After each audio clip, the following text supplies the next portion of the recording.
Hello, all. So, in the previous class, we have talked about optimizers in deep learning. There are various optimization techniques which are used with a goal to reduce loss in training process. Okay, the point is कि मेरी जो algorithm है, जो technique मैं इस्तेमाल कर रहा हूँ, वो मिनिमा तक पहुंचे। मिनिमा किस सेंस में मैं बात कर रहा हूँ, in what sense I am talking, कि जो एक्चुअल है और मैं प्रिडिक्शन करूंगा मॉडल से, उनमें ज्यादा अंतर ना हो। ठीक, यही गोल है मशीन को ट्रेन करके उससे रिजल्ट्स लेने का। That's what we want. ठीक, नाउ आज की क्लास में I will be talking about auto encoders. Before that हम लॉसेस के बारे में जो कि दूसरा इंपॉर्टेंट कॉन्सेप्ट है। तो जैसा मैंने कहा, ऑप्टिमाइजर्स इसलिए यूज किए जाते हैं ताकि मिनिमा निकले और लॉसेस कम हो। तो क्लासिफिकेशन रिग्रेशन दोनों के रेस्पेक्ट में हमारे पास लॉस जो है कैलकुलेट किए जाते हैं। If I do talk about loss in classification, cross entropy, this concept I have taught in my machine learning during information theory. ये पढ़ाया है मैंने, और वहां पर मैंने क्लियर करा था कि देखिए, ये आगे कई बार इस्तेमाल होने वाला है। जब मैं अपने मॉडल को इवेल्युएट करूंगा तो मैं इसका इस्तेमाल करूंगा, क्रॉस एंट्रोपी का। So let me share my entire screen and tell you something about it, जो हमने पढ़ा था वहां पर। एंट्रोपी की बात करें तो एंट्रोपी होती है डिग्री ऑफ रेंडमनेस। ओके, या अनसर्टेनिटी की बात होती है यहां पर, अनसर्टेनिटी। ओके, तो अनसर्टेनिटी आउटकम में होती है। फाइन, आपके पास डेटा का डिस्ट्रीब्यूशन है, you are doing an activity, an event has been occurred. तो इस डेटा के डिस्ट्रीब्यूशन में से कुछ भी मेरे को निकल के आ सकता है एज एन आउटकम। जैसे कि आप कह रहे हैं कि कॉइन को टॉस करा, तो हेड भी आ सकता है, टेल भी आ सकता है एज एन आउटकम। तो एंट्रोपी होती है minus P x log of P x, ये एंट्रोपी होती है। क्रॉस एंट्रोपी बोल रहा हूं मैं, जो पढ़ना है। अब यहां पर दो डेटा के डिस्ट्रीब्यूशन होते हैं क्रॉस एंट्रोपी में, पी एंड क्यू। जो पहला डेटा डिस्ट्रीब्यूशन होता है वो बात करता है आपके एक्चुअल की, what is the actual value. Q जो बात करता है वो प्रिडिक्शन की बात करता है, it talks about the prediction. Okay, so again I want to tell you about that example of apple and a peach. If you're doing the classification, in reality the item is apple, you say the value 1, and peach you say the value 0, and your model predicted the item, and it told that 80% is the probability that given item is apple, and 20% is the probability that the given item is peach. इन्हीं के behalf में मैं cross entropy लिखता हूं, and the formula for the cross entropy is minus P x log of Q x, जहां पर ये जो पी है ये एक्चुअल के लिए है और क्यू जो है वो प्रिडिक्टेड के लिए है। माइनस इसलिए लगा रखा है क्योंकि I want the positive answer, because ये Q और P ये प्रोबेबिलिटी बताते हैं और प्रोबेबिलिटी 0 से 1 के बीच में होती है। And if you are going to apply log of this, ये 0 से 1 के बीच की वैल्यू का लॉग निकालोगे आप, सो इट में हैपन नेगेटिव आए, तो नेगेटिव नेगेटिव से वो पॉजिटिव हो जाएगा। ओके तो ऐसा हमारा एंट्रोपी का कॉन्सेप्ट है। एंड दो डिस्ट्रीब्यूशन एक्चुअल और प्रिडिक्शन के बीच में आप एंट्रोपी जो है वो कैलकुलेट कर रहे हो। इसी एग्जाम्पल को if I want to write it in terms of this formula, so what I will be writing, apple का एक्चुअल में आने की चांस था 1, ठीक है, एक्चुअल में था 1, तो -1 लॉग ऑफ मॉडल ने कितना प्रिडिक्शन दिया, how much it gave 0.8, minus of, हाँ, पीच का आने का था 0, लॉग ऑफ मॉडल ने कितना दिया 0.2, तो भाई 0 इंटू 0.2 ये तो वैसे ही 0 हो गया। The final answer I am getting is minus log of 0.8। तो आप देख लीजिए लॉग ऑफ 0.8 की वैल्यू कितनी आती है। Okay and there are certain things जो कि ध्यान में रखना है।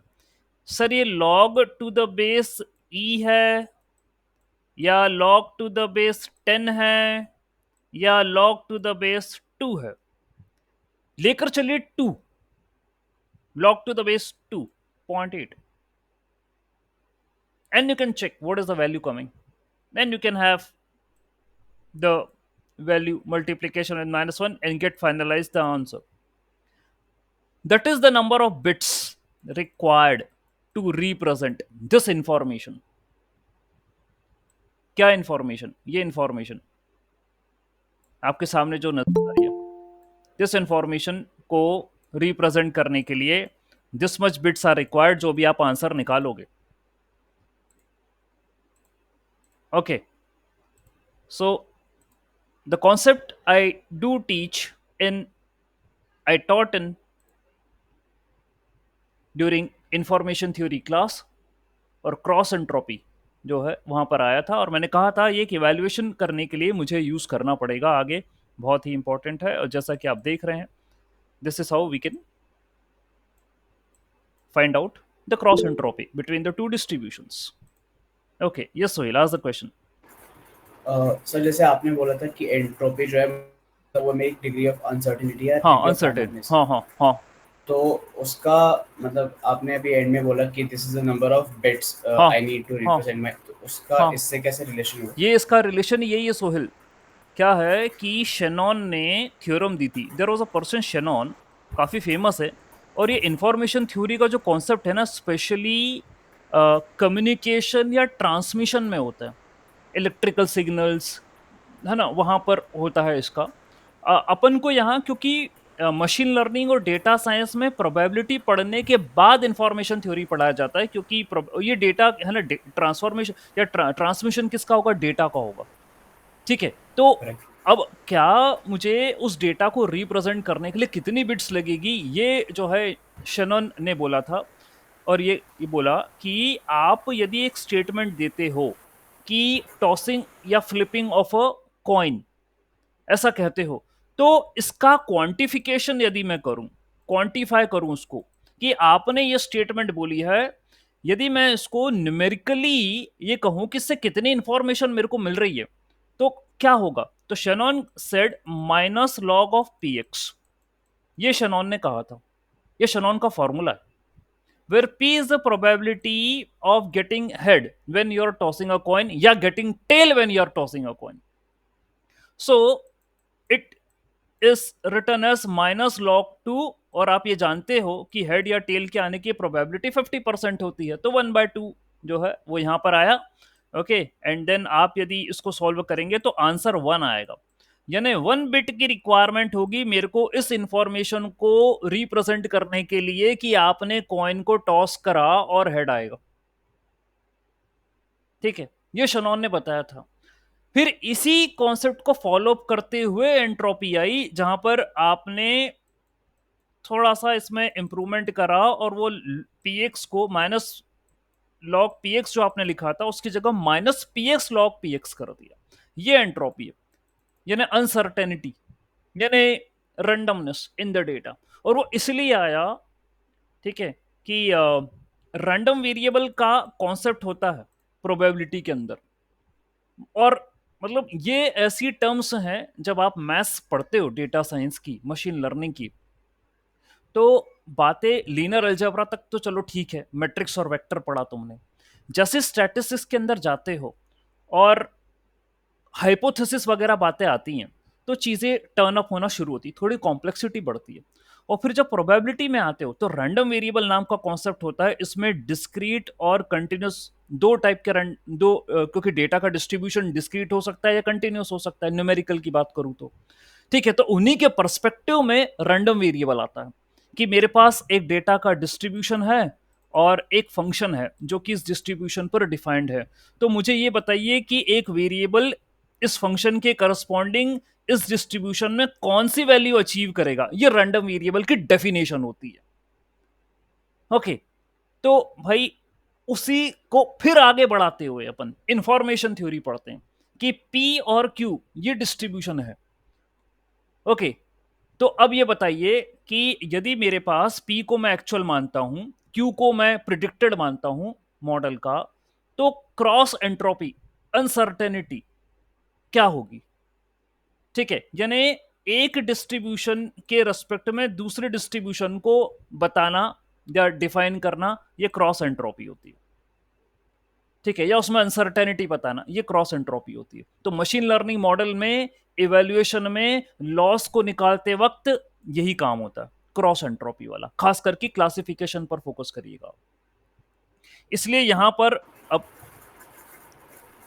मैं तो चाहता तो इतना बोल के स्किप कर जाता और कोई पूछे डाउट हो तो, लेकिन मैं डिटेल में समझा गया। आप यस बोलिए। तो बाइनरी क्लासिफिकेशन यदि करते हो तो वहां पर बाइनरी क्रॉस एंट्रोपी का फॉर्मूला इस्तेमाल होता है।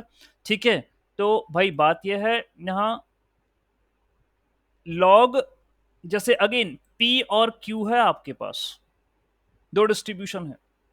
ठीक, तो उसके करस्पॉन्डिंग ही आप यहां पर बाइनरी क्रॉस एंट्रोपी लिख सकते हो। Log P log of 1 - P, यानी कि आप ले लो, डिस्ट्रीब्यूशन ले लो ऐसा। और इसको मैं ये लिखूंगा, P log Q plus 1 - P log of 1 - Q. ठीक है, इसको इससे मैच कर लो। ठीक, ये आई है प्रोबेबिलिटी जब एप्पल है एक्चुअल में, है ना। ये मॉडल ने दी मेरे को। ये जब पीच है, और ये मॉडल ने दी मेरे को जब पीच है। ठीक है, तो बाइनरी क्लासिफिकेशन कर रहे हो, this is the cross entropy formula for binary classification. Multi classification होता है, आपको पता है। ठीक है, तो मल्टी क्लासिफिकेशन के केस में कैटेगरिकल क्रॉस एंट्रोपी का इस्तेमाल होता है। ओके, एंड क्या है, यहां फिर एनकोडिंग वगैरह होती है, वन हॉट एनकोडिंग वगैरह करते हैं। ठीक है, उसके बाद फिर एक कैटेगरिकल क्रॉस एंट्रोपी का फॉर्मूला लिखा जाता है, YIJ लॉग ऑफ PI। यानी अब डेटा का डिस्ट्रीब्यूशन जो है ना, थोड़ा उस चेंज कर दो। कैसा करोगे आप, एनकोडिंग वगैरह करोगे। यानी आप ये कहोगे कि एप्पल के नाम से एक कॉलम बनेगा और पीच के नाम से एक कॉलम और बनेगा टारगेट में। जब एप्पल 1 होगा तो पीच 0 होगा, जब एप्पल 0 होगा तो पीच 1 होगा। तो कुछ इस तरीके से आप मतलब डेटा में पहले ये बदलाव करिएगा आप, उसके बाद फिर एक कैटेगरिकल क्रॉस एंट्रोपी लगाइएगा। मल्टी क्लासिफिकेशन है और भी मतलब मोर देन 2 क्लासेस हो सकती हैं, मैंगो भी ले लो यहाँ पे, कैटेगरिकल क्रॉस एंट्रोपी लगाओगे, ये फॉर्मूला है। Where C is the number of classes, Y is the indicator function, and P is the probability, ठीक है, कि कौन सी क्लास को बिलोंग कर रहा है। अब क्या है कि जब डीप लर्निंग पढ़ते हैं ना तो ये समझ में नहीं आता कि सर कौन सा वाला लॉस लगाऊं मैं। जब वो मॉडल बनता है तो कहाँ अटकते, कहाँ पर है इशू, कहाँ पर आते हैं। पहली बात तो आर्किटेक्चर बनाने में इशू आते हैं, ठीक है। और चलो ठीक है, समझा भी दिया, कुछ क्लासेस से समझा भी रहा हूँ आपको कि मॉडल के अंदर लेयर कैसे ऐड करना है, बताया मैंने न्यूरल नेटवर्क के अंदर। अब यदि क्लासिफिकेशन का प्रॉब्लम है, बाइनरी क्लासिफिकेशन है, तो आपको आखिरी लेयर पे कितने न्यूरॉन लेना है और कौन सा एक्टिवेशन फंक्शन लेना है ये पता होना चाहिए, वरना उलझ जाओगे। ये तो कला, ये स्किल है, ये जो सीखना डीप लर्निंग के अंदर, कि how many neurons I need to take at the last layer and what is will be the activation function. यदि बाइनरी क्लासिफिकेशन था, मतलब दो क्लासेस थी, तो you have to take one neuron and activation function should be taken as sigmoid, ठीक है, sigmoid activation function आपको लेना चाहिए था। ओके फाइन, ये लेना चाहिए था। और अब क्या कहा उसने कि मल्टी क्लासिफिकेशन हो तो कैटेगरिकल क्रॉस एंट्रोपी ले लेना, ये कंसिडर करना। लेकिन उसमें भी ये ध्यान देना कि टारगेट को आपको ऐसा तो नहीं वन हॉट एनकोड करना हो या उसके डमी बनाने हो, उसके बाद कैटेगरिकल क्रॉस एंट्रोपी लो ना, क्योंकि एक और एंट्रोपी होती है टाइप की, that is called sparse categorical cross entropy. Okay, तो यहां पर ये कह रहा है कि instead of one hot encoding, यदि आपको वन हॉट एनकोडिंग नहीं करना है और नंबर ऑफ क्लासेस दो से अधिक है, तो आप स्पार्स कैटेगरिकल क्रॉस एंट्रोपी का इस्तेमाल करें, जो कि इंटरनली ही वन हॉट एनकोड कर देती है। तो ये खेल समझना पड़ेगा ये, कि मेरे पास मल्टी क्लासिफिकेशन है, मुझे वन हॉट एनकोडिंग नहीं करना है, तो मैं लॉस में स्पार्स कैटेगरिकल क्रॉस एंट्रोपी लिखूं।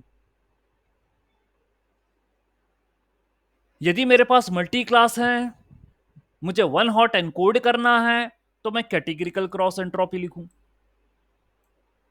ऐसा समझना पड़ेगा आपको। ये मैं फिर वही बता रहा हूं, कब कौन सी लॉस लिखना है ये पता नहीं होता।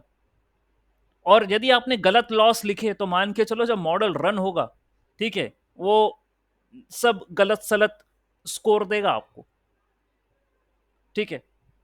तो ये पता होना चाहिए आपने टारगेट को किस तरीके से जो है रिप्रेजेंट करा है, उसके करस्पॉन्डिंग आप अपना जो है लॉसेस को कंसिडर करिए, ठीक है। तो ये क्लासिफिकेशन के रेस्पेक्ट में बात हुई है।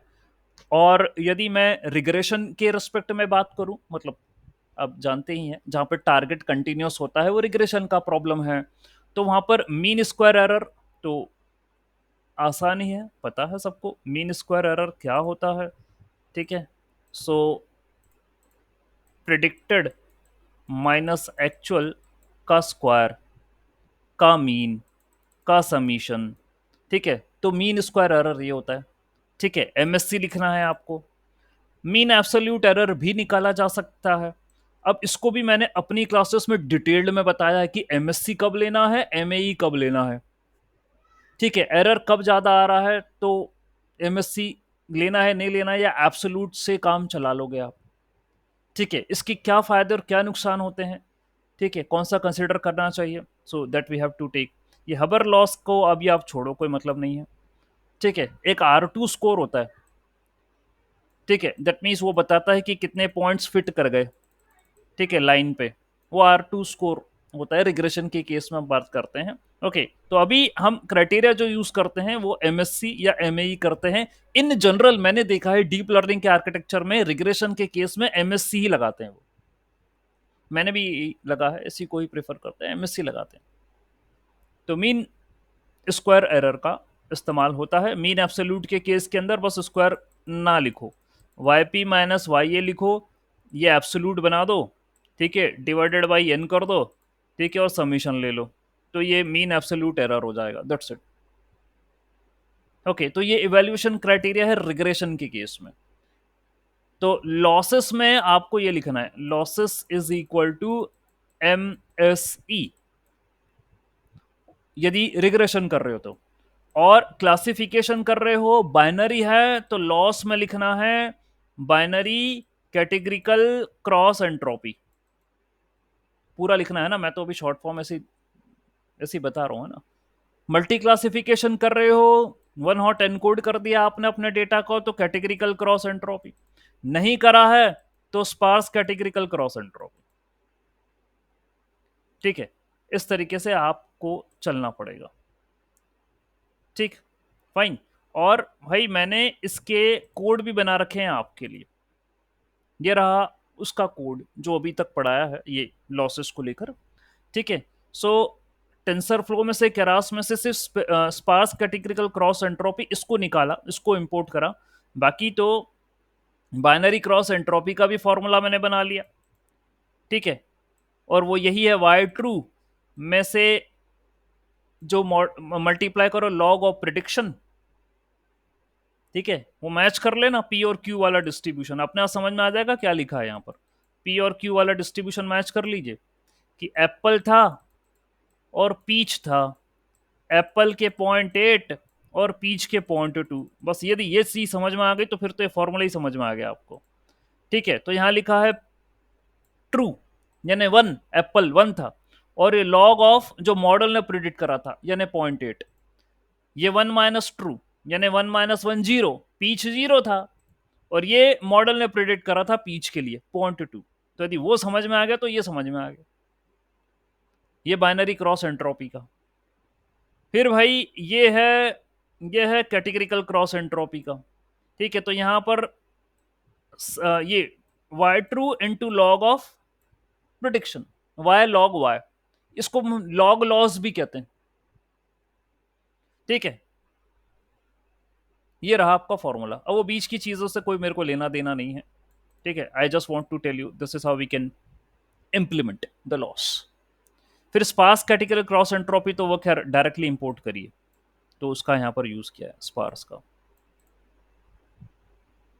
रिग्रेशन की बात करें तो सीधा सीधा फंडा था, एक्चुअल में से प्रिडिक्टेड को या प्रिडिक्टेड में से एक्चुअल को माइनस करते हुए स्क्वायर कर दो उनका और समीशन कर दो।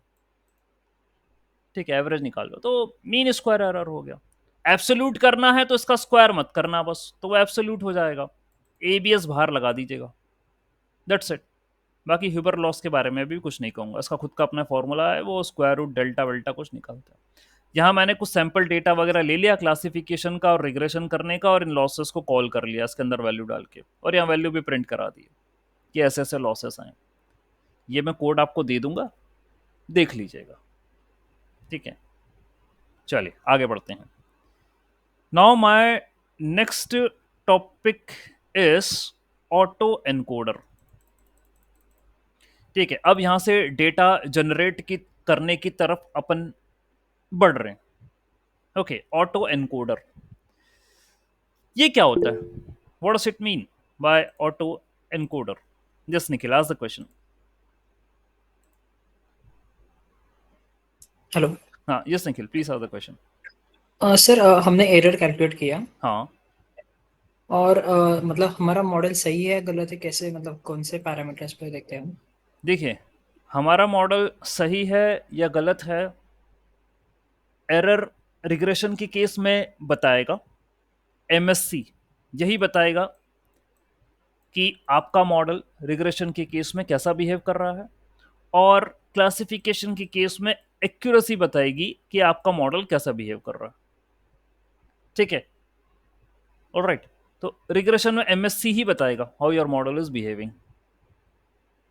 यदि एरर्स स्टेबल नहीं है, ज्यादा आ रहे हैं, तो रिग्रेशन में आप फेल हैं, आप अपना टारगेट अचीव नहीं कर पा रहे हैं, पॉइंट्स मैच नहीं हो रहे हैं जो प्रिडिक्टेड है। एक्यूरेसी यदि पुअर आती है क्लासिफिकेशन के केस में, ओके, तो एक्यूरेसी एंड लॉस दो कंपोनेंट होते हैं इवेल्युएट करने के लिए, तो आप ये लॉसेस के माध्यम से मॉडल को इवेल्युएट ही करने की बात कर रहे थे, उसके बिहेवियर को ही चेक कर रहे थे आप कि वो कैसा आपको रिजल्ट दे रहा है। ठीक है, तो क्लासिफिकेशन के केस में मैं एक्यूरेसी की बात कर रहा हूं। ठीक है, और बिहेवियर मैं आपको पहले वाली क्लासेस में बता चुका हूं कि व्हाट डू आई एक्सपेक्ट, कि वैलिडेशन की एक्यूरेसी ट्रेनिंग की एक्यूरेसी से ज़्यादा होना चाहिए, तो भाई बात सही चल रही है। और ट्रेनिंग के लॉस वैलिडेशन के लॉस से ज़्यादा होना चाहिए, तो बात अपनी, ये एक्सपेक्टेशन है हमारी कि ऐसे कुछ प्लॉट बने। बाकी जब रियलिटी में मॉडल चलता है, ट्रेन होता है, तो आपने देखिए फ्लक्चुएशंस आते हैं, मॉडल ओवरफिटिंग की तरफ भी जाता है और अंडरफिटिंग भी होता है, दोनों चीज़ें। अब आपको अपने आर्किटेक्चर में, डेटा में इम्प्रोवाइज करना पड़ता है, तो फिर ये मेरी एक्सपेक्टेशंस हैं कि ऐसा आना चाहिए। ठीक है, तो आपने ये कैलकुलेट करे loss, they are the criteria to evaluate a model. पूछिए। सर सपोज एमएससी का वैल्यू हम्म, सपोज 100 लिया है, तो हम्म। मतलब माय मॉडल इज गुड और bad, how to? See MSC mean square error है। आप कह रहे हैं कि सर मेरा एरर ज्यादा आ रहा है, हाई आ रहा है, ठीक है, ये कहना चाह रहे हैं आप। तो भाई रिग्रेशन के केस में जैसे मैं बनाऊं, ये आपकी एक्चुअल लाइन है, ये आपका प्रिडिक्टेड पॉइंट है।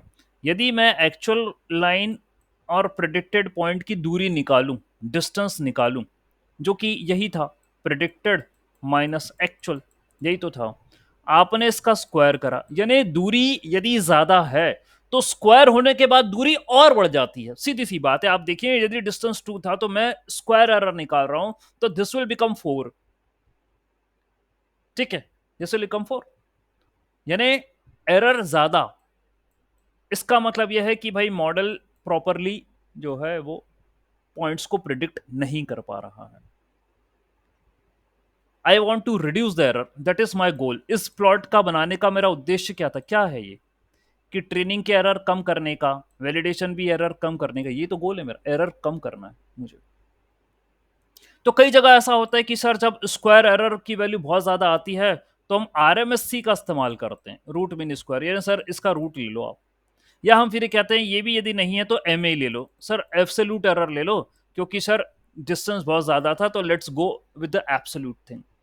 तो इन दोनों का जो है वो 2 आ जाएगा एब्सोल्यूट स्क्वायर करने से, तो ये ठीक था। तो हमारा उद्देश्य एरर को कम करना है। आपने पूछा एरर ज्यादा आ रहा है, एरर कम करिए आप। I want these predicted points to be either on the line or either near to the line, not very far away from the line.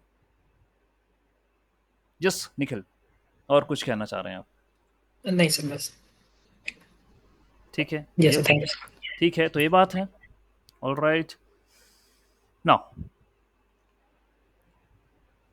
मेरा जो नेक्स्ट टॉपिक है, ऑटो एनकोडर। डीप लर्निंग का basic architecture model आपने बनाना सीखा, that's what you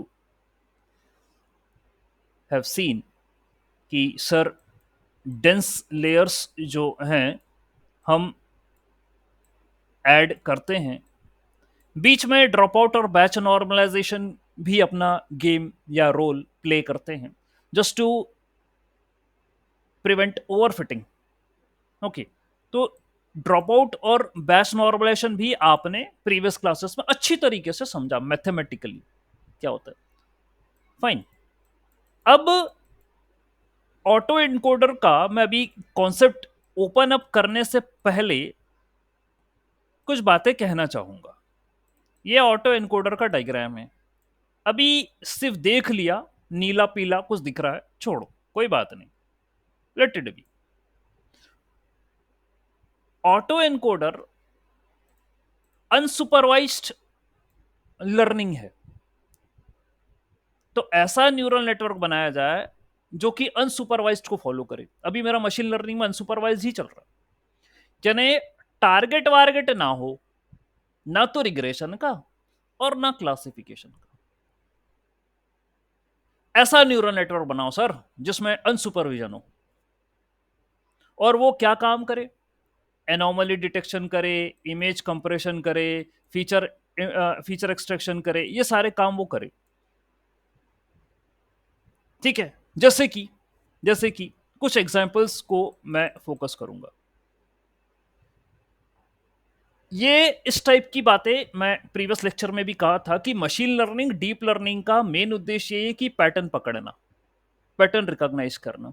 unsupervised में मैं कह चुका हूं कि रिलेशनशिप भी आइडेंटिफाई करना जो फीचर्स के बीच में, क्योंकि टारगेट तो होता नहीं वहां। तो relationship identification is also one of the important thing in unsupervised. खैर, let us take some analogy. ये सीक्वेंस है नंबरों का, आप देख रहे होंगे 6 7 5 4 9 9 2 8. अब आपसे कोई पूछे अगला नंबर क्या होगा तो आप हैरान परेशान हो जाओगे. आप बोलोगे सर पैटर्न पकड़ में नहीं आ रहा सर. 6 के बाद 7 आ रहा है, 7 के बाद 5 आ रहा है, 5 के बाद 4 आ रहा है, फिर 9 9 2 8 आ रहा है. ये पैटर्न पकड़ना सर मुश्किल है, समझ में नहीं आ रहा है सीक्वेंस कैसे बनाया है. इसके करस्पॉन्डिंग मैं आपको एक सीक्वेंस और दूं, 2 4 6 8 10 12 14 16. अब आप बोलोगे हाँ सर ये समझ में आ रहा है, इसमें आपने 2 2 के गैप से लिखा. तो मैं बता दूंगा अगला नंबर 18 है. पैटर्न पकड़ में आ गया. ठीक है. तो sequence 1 does not appear to follow an pattern. ये कोई रैंडम सीक्वेंस था ऊपर वाला, लेकिन सीक्वेंस 2 जो है वो क्लियर पैटर्न फॉलो कर रहा था, 2 2 का एडिशन था उसके अंदर. ठीक है. तो वो एक अर्थमेटिक सीक्वेंस था. बात समझ में आ गई.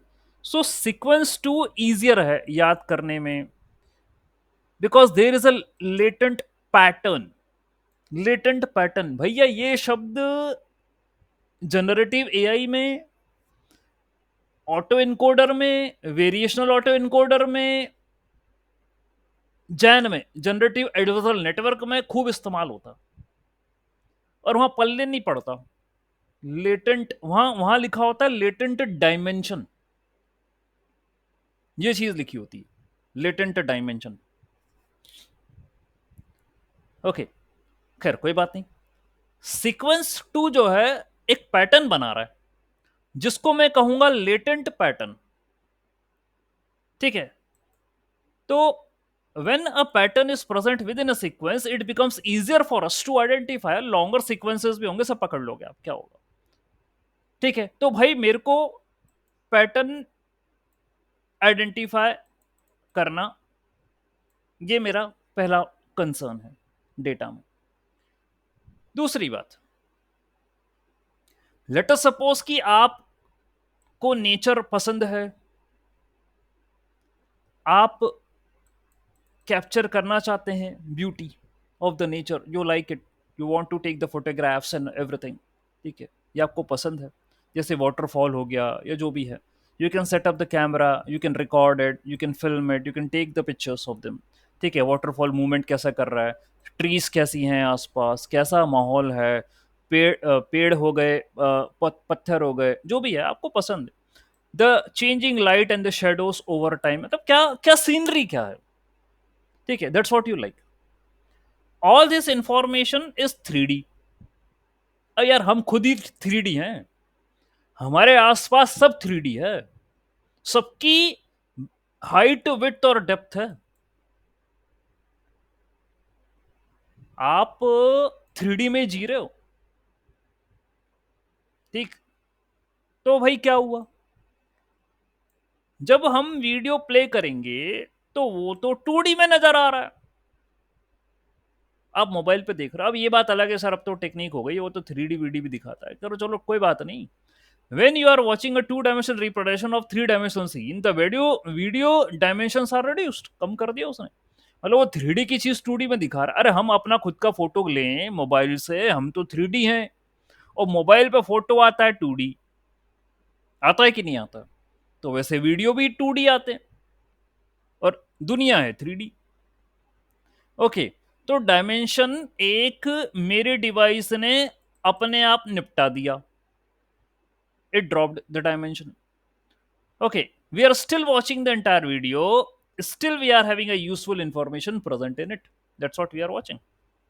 दिख रही है हमें. ओके, सब वाटरफॉल सब दिख रहे हैं, लाइट वाइट आती हुई सब दिख रही है, सब सब कुछ बढ़िया चल रहा. ठीक है. यही है डायमेंसिटी रिडक्शन का एग्जांपल, जिसको मैं चिल्ला चिल्ला कर अपने मशीन लर्निंग में प्रिंसिपल कंपोनेंट एनालिसिस के माध्यम से, चाहे सिंगुलर वैल्यू डीकम्पोजिशन के माध्यम से, पूरी मैथ्स बता चुका हूँ, पढ़ा चुका हूँ, इम्प्लीमेंटेशन देखा है, कोडिंग देखी है. डायमेंसिटी रिडक्शन की बात अपन ने करी है वहां पे। और ये जो आज एग्जाम्पल आया है स्टोरी टेलिंग के माध्यम से आपको, या एक एग्जाम्पल के माध्यम से बताया कि डायमेंसिटी रिडक्शन एक्चुअली हमारा तो डे टू डे लाइफ में। Okay, so if you imagine the things, okay, what's happening around you, and make it practical, सोचें समझे उसे जरा, that will be converted into research, and that's what the uniqueness in your work, ये हम चाहते हैं। Okay, ये देखो एग्जाम्पल से पता लगा। तो डायमेंशन को कम करने से क्या होगा, complexity, we have reduce the complexity and make it easier to work with. हमें जो देखना था वो सब दिख रहा है, और डायमेंशन एक कम हो गया। डायमेंशन ज्यादा होता तो फिर डिस्ट्रीब्यूशन उस पर भी लेकर जाते, ठीक है, 3D अरेंजमेंट करना पड़ता। तो हमने क्या करा कि इंपॉर्टेंट इंफॉर्मेशन को एक्सट्रैक्ट कर लिया, जो देखना था वो दिख रही है, बाकी फिर हटा दो ना, डायमेंशन ज्यादा जरूरत ही नहीं। तो डायमेंसिटी रिडक्शन में यही तो काम करते हैं। पीसीए में क्या सिखा है, those features which are contributing a lot, okay, उनको रखो आप, and those features who are having a less contribution just remove them, drop दम।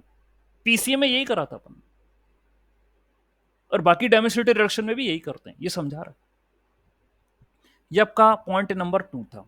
तो पॉइंट नंबर 1 था कि सीक्वेंस को आइडेंटिफाई करो, पॉइंट नंबर 2 है कि डायमेंशंस को आइडेंटिफाई करो।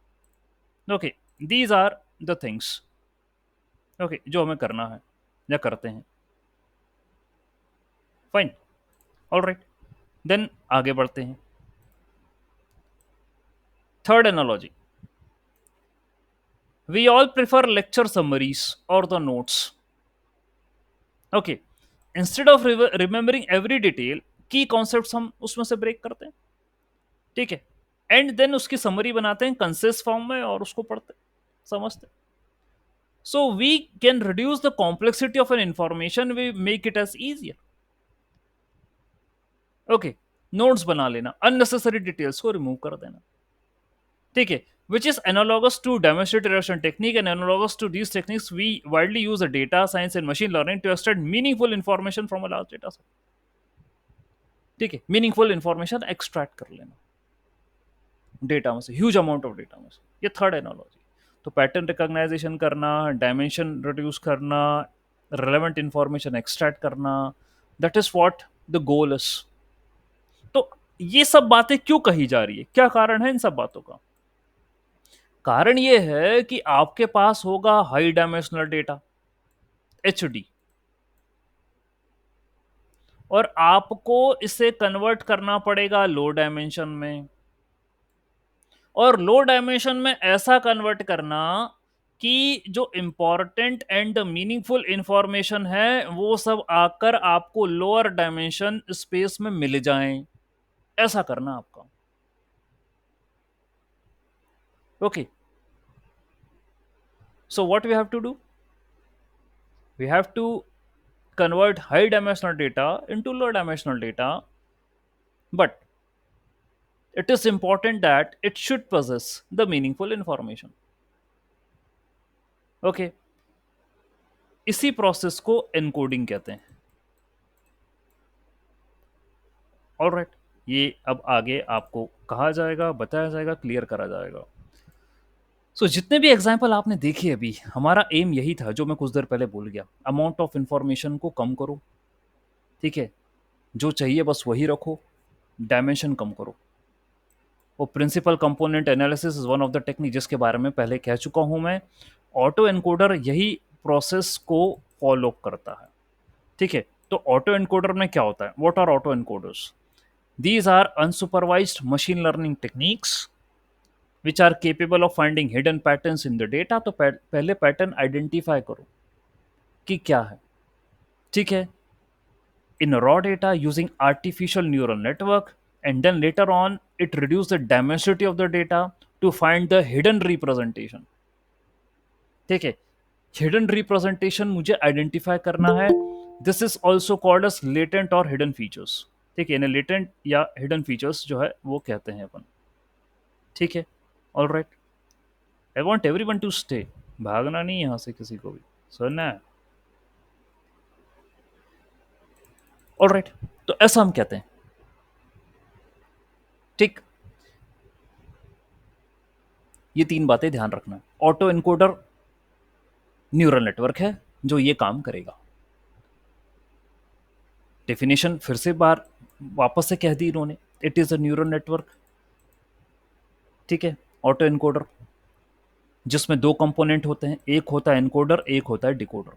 तो अभी आपने ये देखा कि सर हाई डायमेंशनल डेटा था जिसको मैंने लो डायमेंशनल में कन्वर्ट कर लिया, आप इसको एनकोडिंग बोल रहे हो, और कन्वर्ट तो करे ही करा, मैंने सीक्वेंस पकड़ लिया डेटा का। ठीक है, तो पहला मेरा काम यही था कि उसका सीक्वेंस पकड़ लूं मैं डेटा का, फिर मैं धीरे धीरे करके डायमेंशन रिड्यूस करूं, और जो मीनिंगफुल इंफॉर्मेशन है, जो रेलेवेंट है, मेरे को लगता है कि इससे ही काम चल जाएगा, उसको मैं एक छोटे डायमेंशन के अंदर कैप्चर करके रख दूं। That's what the encoding means. लेकिन सिर्फ इतना ही एनकोडर नहीं, ऑटो एनकोडर नहीं होता। ऑटो एनकोडर में डिकोडर भी होता है, जो कि आपने इस छोटे या कॉम्पैक्ट साइज के अंदर इंफॉर्मेशन को कंप्रेस करके रखा है, उसे वो वापस बना लेता है, रीजनरेट कर देगा इसको। Okay, so creation of the same information, similar information, which we have compressed in the latent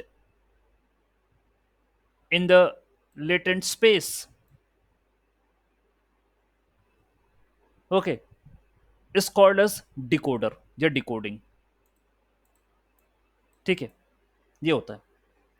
for example, यदि आपने 784 फीचर्स या कॉलम्स का डेटा लिया था, उसको आपने 92 या 96 या इससे भी कम के अंदर कंप्रेस करके रखा, तो इसी 96 से मुझे 784 का डेटा वापस बनाना पड़ेगा। That is called as a decoding process. Okay, तो ऑटो इनकोडर में ये दोनों कंपोनेंट होते हैं, ये पूरा एक न्यूरल नेटवर्क होगा। ठीक, that's what they are saying. Okay, ये रहा नोट्स पे mention. Auto encoder take the input and compress it into lower dimensional representation, whereas decoder takes this compressed representation and reconstruct the original input again. And the goal of the autoencoder is to minimize the difference between input and the reconstructed output. अब आप बोलोगे sir ये बात तो हम जानते हैं कि लॉसेस होते हैं, एक्यूरेसी तो जैसी हमारी एक्सपेक्टेशन है, जैसा हमारा इनपुट था, क्या आप इससे वैसा की वैसा बना लोगे? तो मैं कहूंगा कि प्लान तो यही है, जो इनपुट दिया था उसे कंप्रेस करके रखा था, डीकंप्रेस करते वक्त वही की वही मिल जाए मुझे। आप वो जो विनजिप है ना, ठीक है, कंप्रेशन करने वाला, आपको डेटा ट्रांसफर करना रहता है तो साइज बड़ा होता है, तो आप जो है उसको कंप्रेस करके रखते हो। ठीक है, डेटा कंप्रेशन करते हो, विनजिप परफॉर्म, ये जो है टूल है या एप्लीकेशन, इससे करते हो, और फिर बाद में उसे डीकंप्रेस कर लेते हो, डाउनलोड कर लेते हो वापस। तो ये ऑटो एनकोडर का ही फिनोमेना फॉलो करता है वो। ओके, अब हम ये देखते हैं कि हमें वैसा की वैसा ही मिल रहा है डेटा जैसे कंप्रेस करके रखा था हमने। ठीक है, हमारा यहाँ पर भी एक्सपेक्टेशन वही है न्यूरल नेटवर्क से कि जैसा डेटा था वैसा की वैसा दे दे हमें वापस। लेकिन क्योंकि लॉसेस होते हैं, ओके, तो माइट भी आपको वैसा तो ना मिले, थोड़ा सा उसमें नॉइस मिले आपको, इट इज पॉसिबल।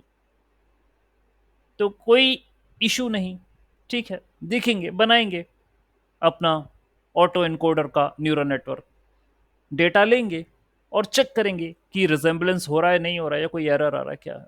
क्योंकि ऑटो एनकोडर, बात तो वही है ना, न्यूरल नेटवर्क बनाना, डेटा जो है वो है, आपको इस डेटा को कैसे न्यूरल नेटवर्क में कंप्रेस करके रखना और डीकंप्रेस करके रखना, it is subject to the kind of layers you are adding, activation function you are adding.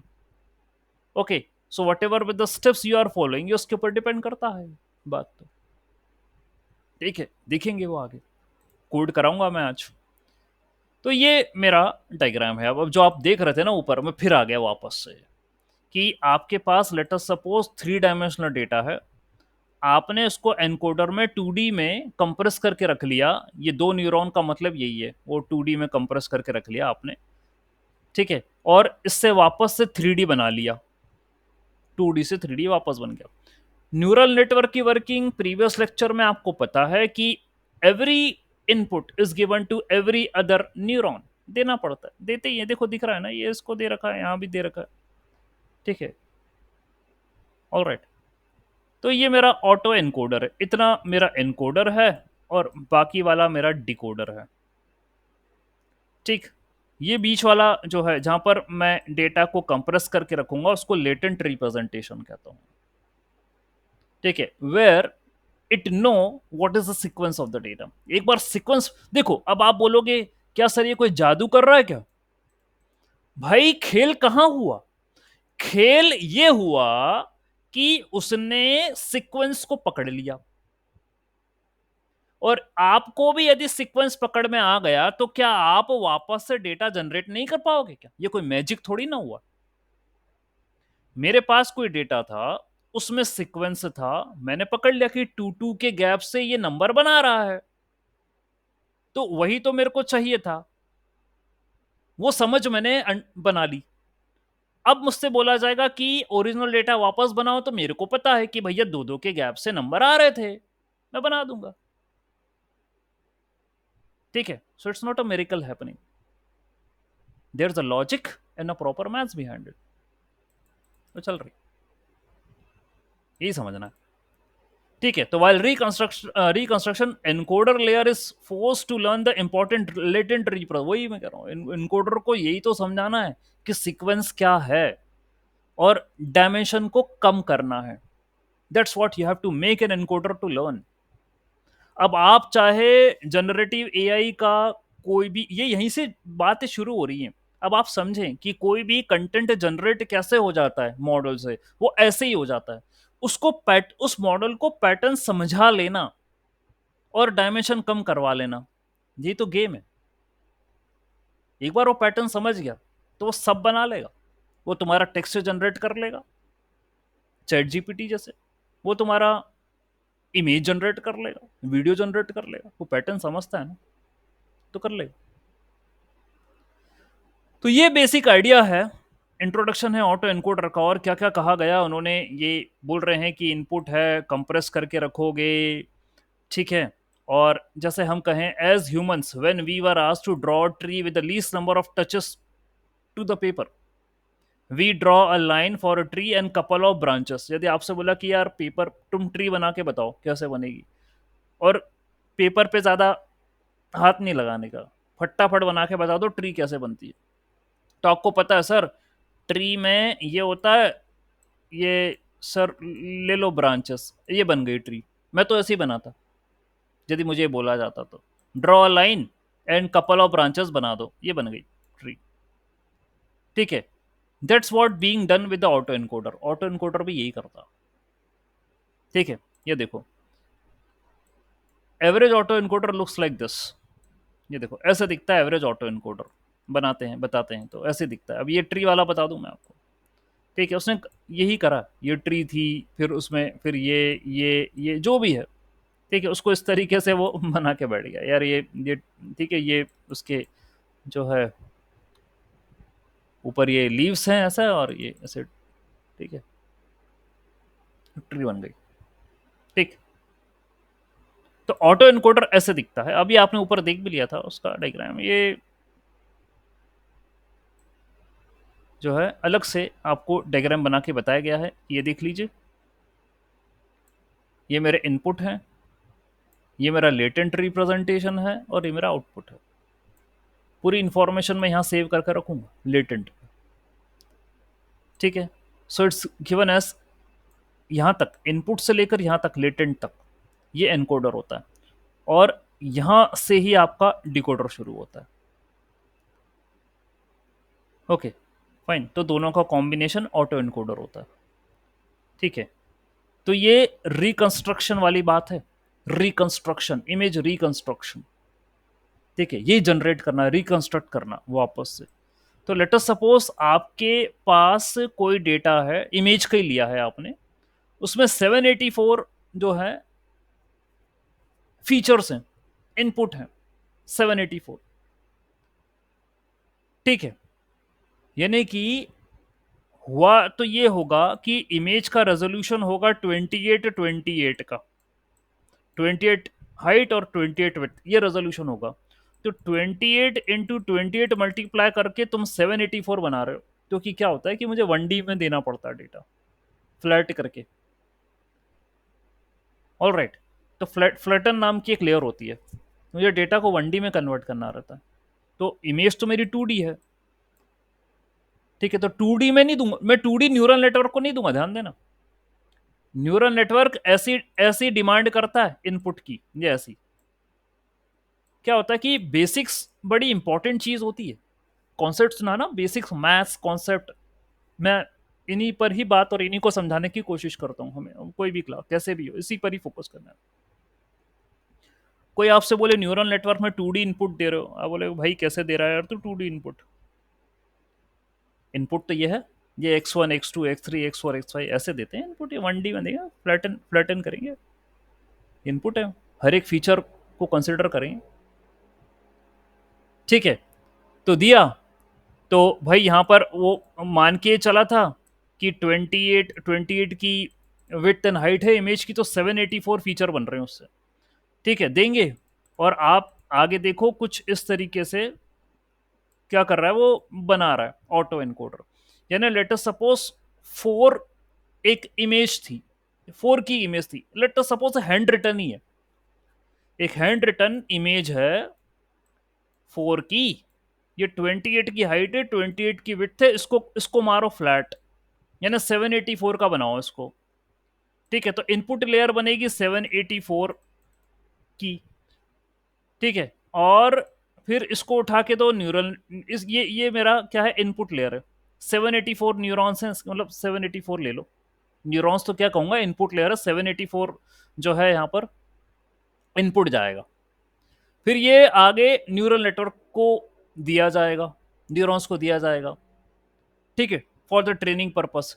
यहां पर इसको मैं स्टोर करके रख लूंगा, क्योंकि 784, अब आप देखोगे 784 की तो जरूरत नहीं होगी मुझे। अब जो 4 बना हुआ है, ये जो 4 बना हुआ है, ठीक है, वो if I make this thing, यदि मैं इसको एक मैट्रिक्स के पिक्सल फॉर्मेट में यदि रिप्रेजेंट करूं, यहां देखें आप, तो यहां तो खाली, यहां भी खाली, यहां भी खाली, यहां भी, ये कोई काम के थोड़ी ना। जहां जहां पर 4 की लाइन बनती हुई नजर आ रही है, वो वाले पिक्सल मेरे खास हैं, बाकी आप कहें कि यहाँ के पिक्सल तो ये मेरे खास थोड़ी ना है। तो कन्वोल्यूशन न्यूरल नेटवर्क में भी यही खेल होता है, जो पिक्सल मेरे काम के होते हैं, भाई मैं फीचर एक्सट्रैक्शन करता हूं CNN के अंदर। तो फीचर एक्सट्रैक्शन का मतलब यही है कि आपको जो डिजायर्ड पिक्सल्स हैं उनकी वैल्यू आप खींच लो, एक्सट्रैक्ट कर लो, ये होता है CNN के अंदर। तो यहां भी ऐसे ये 4 था। अब आप देखो कि 4, ये ओवरऑल इमेज को तो मैं 784 जो है फीचर्स लग रहे हैं, लेकिन सारे 784 मेरे काम के थोड़ी ना है। जहां जहां पर 4 बन रहा होगा, जिनसे ये ब्लैक ब्लैक जो है आप देखें, ये मेरे काम के होंगे, ठीक है। तो मैं इस रिप्रेजेंटेशन जो 784 वाला था उसको कम करते करते जो है वो छोटे रिप्रेजेंटेशन में ले आऊंगा। यानी आप 784 का आधा करो तो हो सकता है अगली लेयर पे जो न्यूरॉन्स होंगे 396 होंगे या 392, हाँ 392 होंगे न्यूरॉन। फिर और आधा करो तो 196 होंगे, और आधा करो तो 88 होंगे न्यूरॉन। यानी कि मैं ऐसा न्यूरल नेटवर्क बना रहा हूं, समझाने की कोशिश करता हूं अगले पेज पे, ये कि 784 का तो तुम्हारा डेटा था, आपने एक डेंस लेयर ली जिसमें 396 2 न्यूरॉन है। इसके बाद आपने एक और डेंस लेयर ली जिसमें 196 न्यूरॉन है। इसके बाद आपने एक डेंस और ली जिसमें 88 न्यूरॉन है। यानी आप 784 का डेटा 88 के अंदर कंप्रेस करके रखना चाहते हो। That's what you have to do.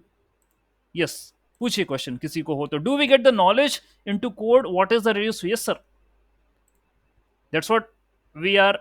तो जो नॉलेज है सर वही तो मैंने कंप्रेस करके यहां पर रखा है, एसेंशियल इंफॉर्मेशन। तो सर वो जो एग्जाम्पल मैंने बोला था ना कि सीनरी पसंद है और आपको जो है फोटो क्लिक करना, वीडियो बनाना, लेकिन जब आप मोबाइल पे देखोगे तो वो तो 2D दिखेगा आपको, लेकिन जो रेलेवेंट था वही दिख रहा था। जो आपने कैप्चर करा आपको लग रहा है हाँ ये तो मैंने कैप्चर करा था, ये तो मुझे दिख रहा है ना, ठीक है, बल्कि वो 2D पे दिख रहा है और आपके आसपास की वर्ल्ड 3D है, लेकिन 2D पे वो चीज दिख रही है। तो डायमेंशन भी रिड्यूस हुआ, उसने सीक्वेंस पकड़ लिया कि क्या दिखाना था मेरे को दिखा रहा है, और हम खुश हो रहे हैं। Yes Sir, every layer it will reduce the हाँ, features and everywhere. it will हाँ remember. हाँ Okay, हाँ sir. Sir, everywhere Done, sir. sir. Okay, sir. Thank you, sir. तो सर ये जो हमने प्रोसेस अपनाई है ये एनकोडिंग की प्रोसेस है, ठीक है, ये आपको जो बनाते हुए दिख रहा है यहाँ, ठीक है, ये रहा। Alright, the first part is encoder जो ये काम कर रहा है, ठीक है। तो ये मेरा आर्किटेक्चर समझ लो आप एनकोडर का, ठीक। तो और क्या कहना चाह रहा है यहाँ पर देखते हैं। What it is saying, the hidden layer have a smaller number of units. एक बात और है, आप बोलोगे सर कमी करनी ना, आपको नंबर ऑफ न्यूरॉन कम करने, तो सर 88 से और कम कर दो सर, 44 कर दो सर, सर और कम कर दो सर, 22 कम कर। अरे भाई ये भी ध्यान रखना कि ज्यादा कम ना हो जाओ। मतलब फिर वो नॉलेज वाली बात तो अभी जो सर ने कही है, जो मैं बता रहा था कि इतने तो जरूर न्यूरॉन रखना जितने में नॉलेज समा जाए। यानी आप कम करते जाओगे ना तो उतने ही आप मान के चलो इंफॉर्मेशन कम होती चली जा रही है। फिर आपको इसी इंफॉर्मेशन को वापस बनाने में ये कहना कि डिकोडिंग प्रोसेस में भाई मेरे को वापस चाहिए 784, तो 22 से 784 बनाने में मजा आ जाएंगे। ओके, ये ध्यान रखना है कि कंप्रेशन भी करो तो इसका मतलब ये नहीं है कि लेटेंट रिप्रेजेंटेशन बहुत मिनिमम, ज्यादा मिनिमम भी नहीं रखना और मैक्सिमम भी नहीं रखना। यानी आप ये कहो कि सर यदि लेटेंट रिप्रेजेंटेशन आपने इनपुट 784 का दिया था, हम यदि लेटेंट भी 784 का दे दें तो इसका मतलब ये हुआ कि भाई आपके मॉडल ने कोई पैटर्न नहीं समझा। भाई पैटर्न समझ गया, सीक्वेंस समझ गया, तभी तो डायमेंशन कम कर रहे थे। वो ये जानता था कि 2468 का सीक्वेंस है तो अगला नंबर 10 आएगा, वो समझ गया था, तभी तो अपन ने कम कर दिए डायमेंशन। तो पहले पैटर्न समझाया, फिर ही तो डायमेंशन कम करे और इंफॉर्मेशन एक्सट्रैक्ट कर ली कम पे, ये काम था। तो ना तो आप ज्यादा बड़ा लेटेंट रिप्रेजेंटेशन रखोगे, ना तो आप छोटा लेटेंट रिप्रेजेंटेशन रखोगे जिससे आप जानकारी वापस बना ही ना पाओ। This is not possible. Average रखना भाई लेटेंट रिप्रेजेंटेशन। मैंने बोल दिया 784 को 392 से 196 में ज्यादा से ज्यादा 196 या 88, दैट्स इट। इसके नीचे फिर आपकी रिस्पॉन्सिबिलिटी कि कैसे बनाओगे वापस से इंफॉर्मेशन, ठीक है। तो ये कह रहा है, ये क्वेश्चंस आते हैं कि सर कम कितने, क्या कम करना है, क्या करना है। तो यहां तो क्या होता है कि आर्किटेक्चर डीप लर्निंग में तो it's a subject of skill, practice. यदि जो बनाया उस पर रिजल्ट अच्छा आ गया तो खुश, नहीं आया तो चेंज करो, ठीक है। ये कोई मशीन लर्निंग के तरह प्री डिफाइंड नहीं है कि लीनियर रिग्रेशन ले लिया तो लॉजिस्टिक ले लिया, बात खत्म होगी, या तो सोचना पड़ेगा। तो we will do enough compression and get the latent variable. This is called as under complete autoencoder because we are going to make decoder also, ठीक है, वो भी बनेगा। तो अभी खैर अभी इनकी बात कर लेते हैं। इनपुट लेयर है, हिडन लेयर है, स्मॉलर रिप्रेजेंटेशन है और आउटपुट लेयर है। ये अनसुपरवाइज्ड लेयर है, अनसुपरवाइज है। और our loss function will be comparing the input to compress and then reconstruct the input if the model is successful or not। ये देखना पड़ेगा, रिकंस्ट्रक्ट करेंगे और ये पता करेंगे कि मॉडल सक्सेसफुली उस डेटा को बना पाता है या नहीं। यदि बना लिया तो सक्सेस, नहीं बनाया पाया तो खेल हो गया फिर तो आपका। ठीक है, चलो देखते हैं क्या कहना चाह रहा है ये तो वही डायग्राम ऊपर भी बना था, पहले भी बना था, बात समझ में आ गई। और लॉस कैसे कैलकुलेट करोगे यहाँ पर, what will be the loss? जो एक्चुअल एक्स की वैल्यू थी और जो बाद में आपने एक्स की वैल्यू डिकोड करके बनाई यहां पे, ये उनका डिफरेंस लेना वही लॉस होगा। तो लॉस का कॉन्सेप्ट तो भाई मैंने आपको इसलिए ओपनिंग ही आज लेक्चर की लॉस से ही करी, और आपको समझ में आ रहा होगा कि हाँ सर क्या कह रहा था। ये अनसुपरवाइज्ड है, यहाँ ना तो रिग्रेशन लगा, ना कोई यहाँ कोई बाइनरी क्रॉस एंट्रोपी फेंट्रोपी एमएससी नहीं लगा रहा हूं, सिंपल लॉस कैलकुलेट करा। ठीक है, ये एक्सआई माइनस एक्सआई ये लॉस है, यानी कि भाई ये आप देख लो इस रिप्रेजेंटेशन इनपुट का, ये एक्स और ये आउटपुट के एक्स दोनों का सब्ट्रैक्शन, ये लॉस है। ओके, एंड एक होती ये है आइडेंटिटी फंक्शन। आइडेंटिटी फंक्शन, अब इसका क्या लोचा है, इसका क्या रोल है आइडेंटिटी का, देखते हैं आगे, पता करते हैं। तो auto encoder has a decoder with a linear layer essentially does the same principal component analysis task। वो काम करता है। यहाँ आइडेंटिटी फंक्शन लिया, ये वाला एच एक्स, ये वेट और बायस होगा, that is equal to X, यानी आइडेंटिटी, यानी कि मेरे को वही की वही बनाना है ना वापस से, तभी बोला इसने that's an identity. Identity function क्या होता है, you know about it? Identity function क्या लिखूं मैं, 1 या 0? 1 0 यही होता है आइडेंटिटी या कुछ और होता है, बताइए। What is identity function? The output is 1 and 0, that's it, या कुछ और होता है आइडेंटिटी में? पता करिएगा कि आइडेंटिटी फंक्शन में क्या होता है, आउटकम क्या आते हैं। मेरे हिसाब से ये 1 और 0 वाली बात होती है। खैर एनीवेज, आगे बढ़ते हैं। वेट टाइम अभी नहीं बताऊंगा, ठीक है, ये कॉन्सेप्ट आ गया वेट टाइम का, बट अभी मैं नहीं बता रहा। ठीक है, ये सारी बातें हुई हैं। तो अब बनता है कोड, जो कि इसका Sir, what is that wait time, sir? हाँ हाँ, वेट टाइम सर मैं आगे बताऊंगा, अभी नहीं। ठीक है, first let me explain the concept of auto encoder practically, इसका कोड दिखा दूं, कोड समझा दूं, वेट टाइम बाद में बताऊंगा। वो होता ये है कि आपके पास एनकोडर भी एक आर्किटेक्चर है, डिकोडर भी एक आर्किटेक्चर है, जिनमें अपने अपने न्यूरॉन हैं, उनके अपने अपने वेट और बायस हैं। तो सर क्या होता है कि मेरे पास नंबर ऑफ पैरामीटर बढ़ जाते हैं इस चक्कर में, द पैरामीटर्स गॉट इंक्रीज्ड, और मेरा मॉडल हो जाता है कॉम्प्लेक्स। तो सर वेट टाइम का मतलब यह है कि आपने जो वेट असाइन करे हैं एनकोडर में, उन्हीं को ही क्या मैं डिकोडर में रीयूज कर सकता हूं, मतलब अलग से मुझे वेट और बायस असाइन ना करना पड़े, क्या ऐसी कोई संभावना है? तो वेट शेयरिंग या वेट टाइम, ये कॉन्सेप्ट का इस्तेमाल होता है ऑटो एनकोडर के अंदर। ठीक है सर, और आपने आई गेस सुना होगा, और मैंने उसको बता दिया ऐसे सिंपल वे में बता दिया कि नंबर ऑफ पैरामीटर बढ़ने के कारण, कॉम्प्लेक्स होने के कारण मैं वेट को शेयर करूंगा। ओके, तो आपके जो हैवी आर्किटेक्चर्स बन रहे हैं, जो न्यूरल नेटवर्क हो गया, चाहे एलएलएम्स हो गए हैं, तो कुछ इसी तरीके से वो वेट को या पैरामीटर की वैल्यू को अपडेट करने में जो है कंप्यूटेशंस को कम कर रहे हैं।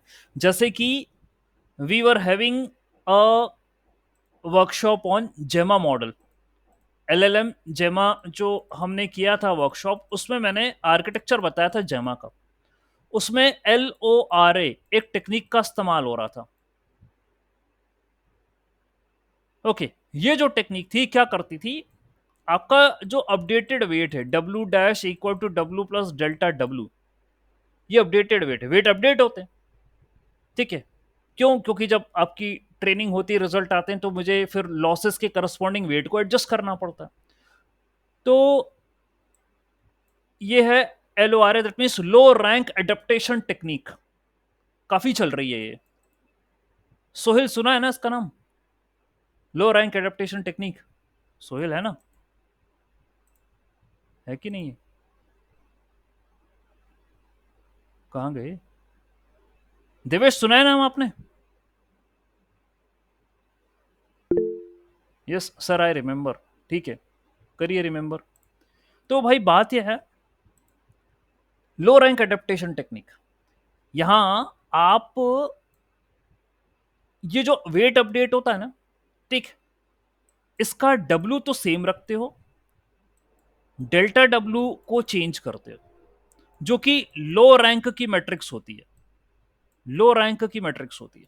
दैट्स व्हाट यू डू, बजाय आप ये ओवरऑल वेट को करें। तो ये कंप्यूटेशंस को रिड्यूस करता है। तो LORA ये टेक्निक, LLM जो गूगल ने रिलीज करा है, जेमिनी, वो ये इस टेक्निक को इस्तेमाल करता है फॉर द वेट अपडेशंस, क्योंकि तो हो नहीं है, अब कंप्यूटेशन ज्यादा होते हैं। फिर आपका जो लामा वगैरह है मेटा का, वो बिट्स एंड बाइट्स का इस्तेमाल करते हैं, यानी कि वो 4 बिट रिप्रेजेंटेशन में या 8 बिट रिप्रेजेंटेशन में करते हैं और फिर उसका कंप्यूटेशन करते हैं। ऑलराइट, तो वहां पर भी यही यही काम है, मतलब अलग तरीके से।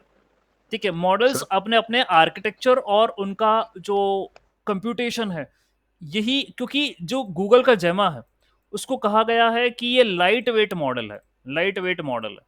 लाइट वेट मॉडल क्यों हुआ? क्योंकि कुछ ना कुछ आपने आर्किटेक्चर में चेंज करे हैं और उसके हिसाब से कंप्यूटेशन को कम करने का काम करा है, तो वो ये अप्रोच को फॉलो करता है। साथ में जो है उसमें बैकबोन भी होती है।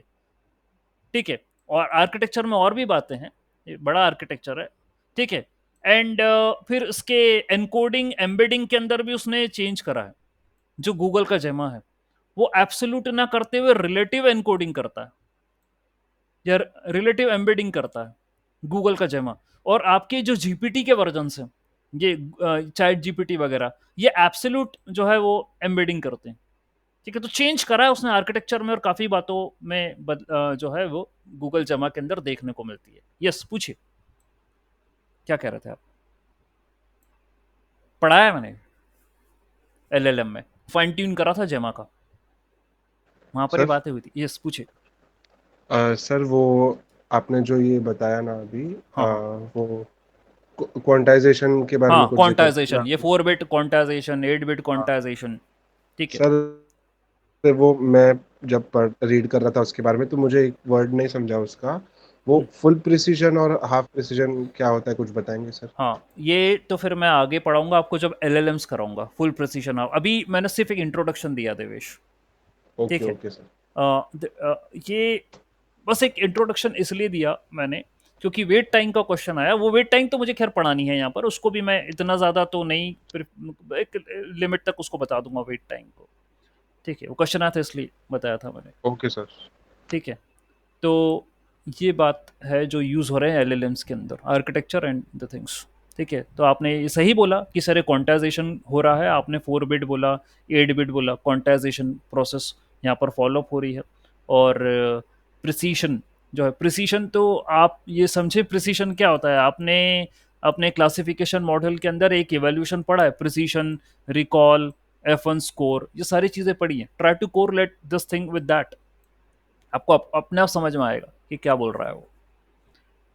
ठीक है, खैर एनीवेज, तो आपके क्वेश्चन को मैं LLM में फॉलो अप करूंगा। ठीक है, क्योंकि डिटेल में पढ़ना है LLMs तो हमको यहाँ पर, जनरेटिव ए का पार्ट ही नहीं। हाँ, तो मैं कोड की बात कर रहा था आपसे। Now my next target is to show you the code of auto encoder, जो बनाया आर्किटेक्चर, उसको जरा हम प्रैक्टिकली देखना चाहते हैं कि क्या होता है। ठीक है, तो देखिए क्या है। हाँ, मैंने NumPy, टेंसरफ्लो, टेंसरफ्लो से इनपुट लेयर, डेंस लेयर ये ले ली। ठीक है, टेंसरफ्लो से केरास से मॉडल भी ले लिया, और फैशन का डेटा सेट मैं ले रहा हूं जो ऑलरेडी स्टैंडर्ड डेटा सेट है। आप अपने एक्सपेरिमेंटल रिसर्च पर्पसेस के लिए आप ये डेटा ले सकते हैं। फैशन MNIST डेटा के नाम से जाना जाता है, ये स्टैंडर्ड डेटा, ये फैशन प्रोडक्ट्स का, जो कि केरास के अंदर टेंसरफ्लो में ये है अवेलेबल।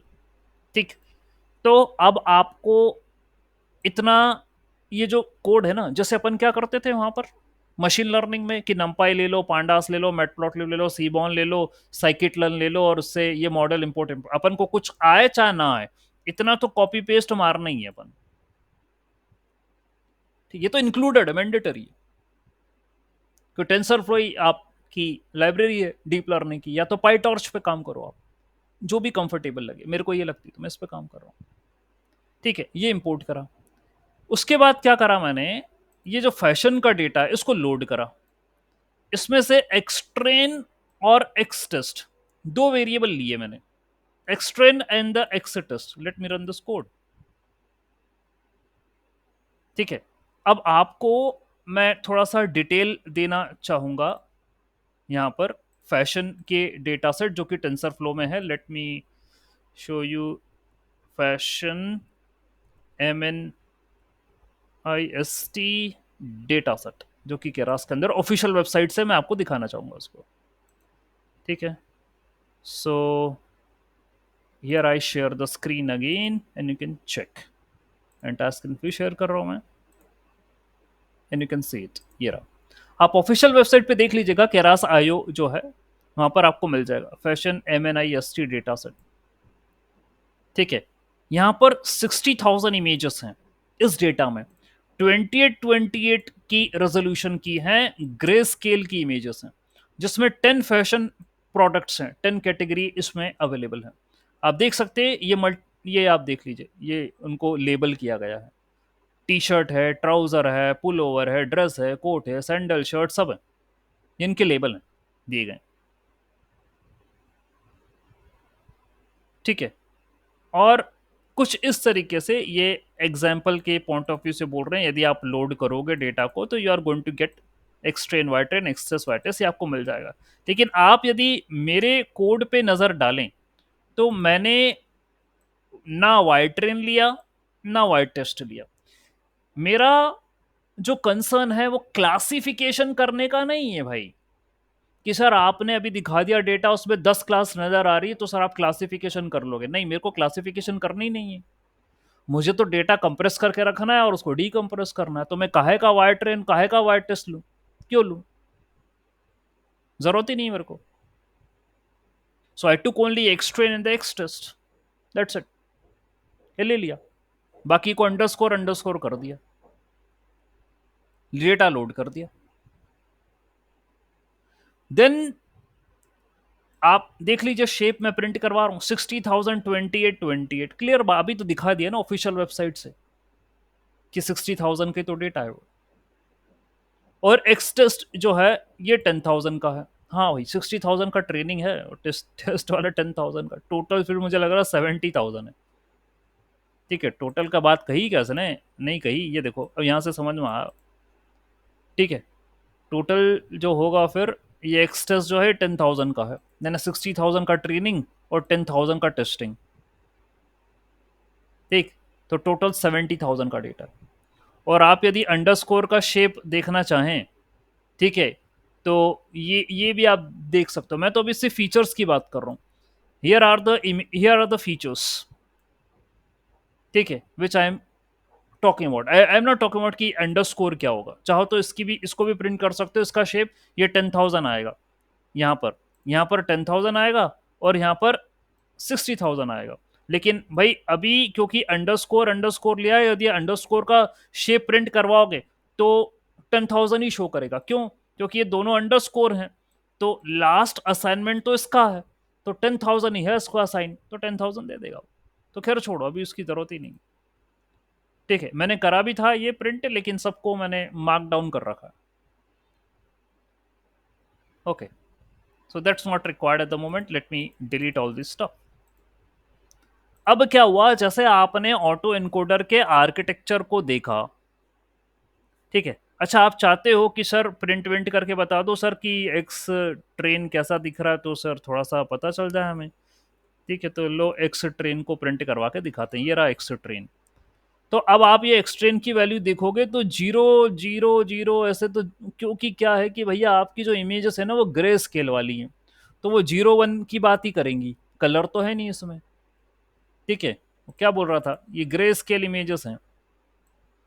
ठीक है, containing the train grey scale, so the values will be for 0 and 1, ये रहेंगी।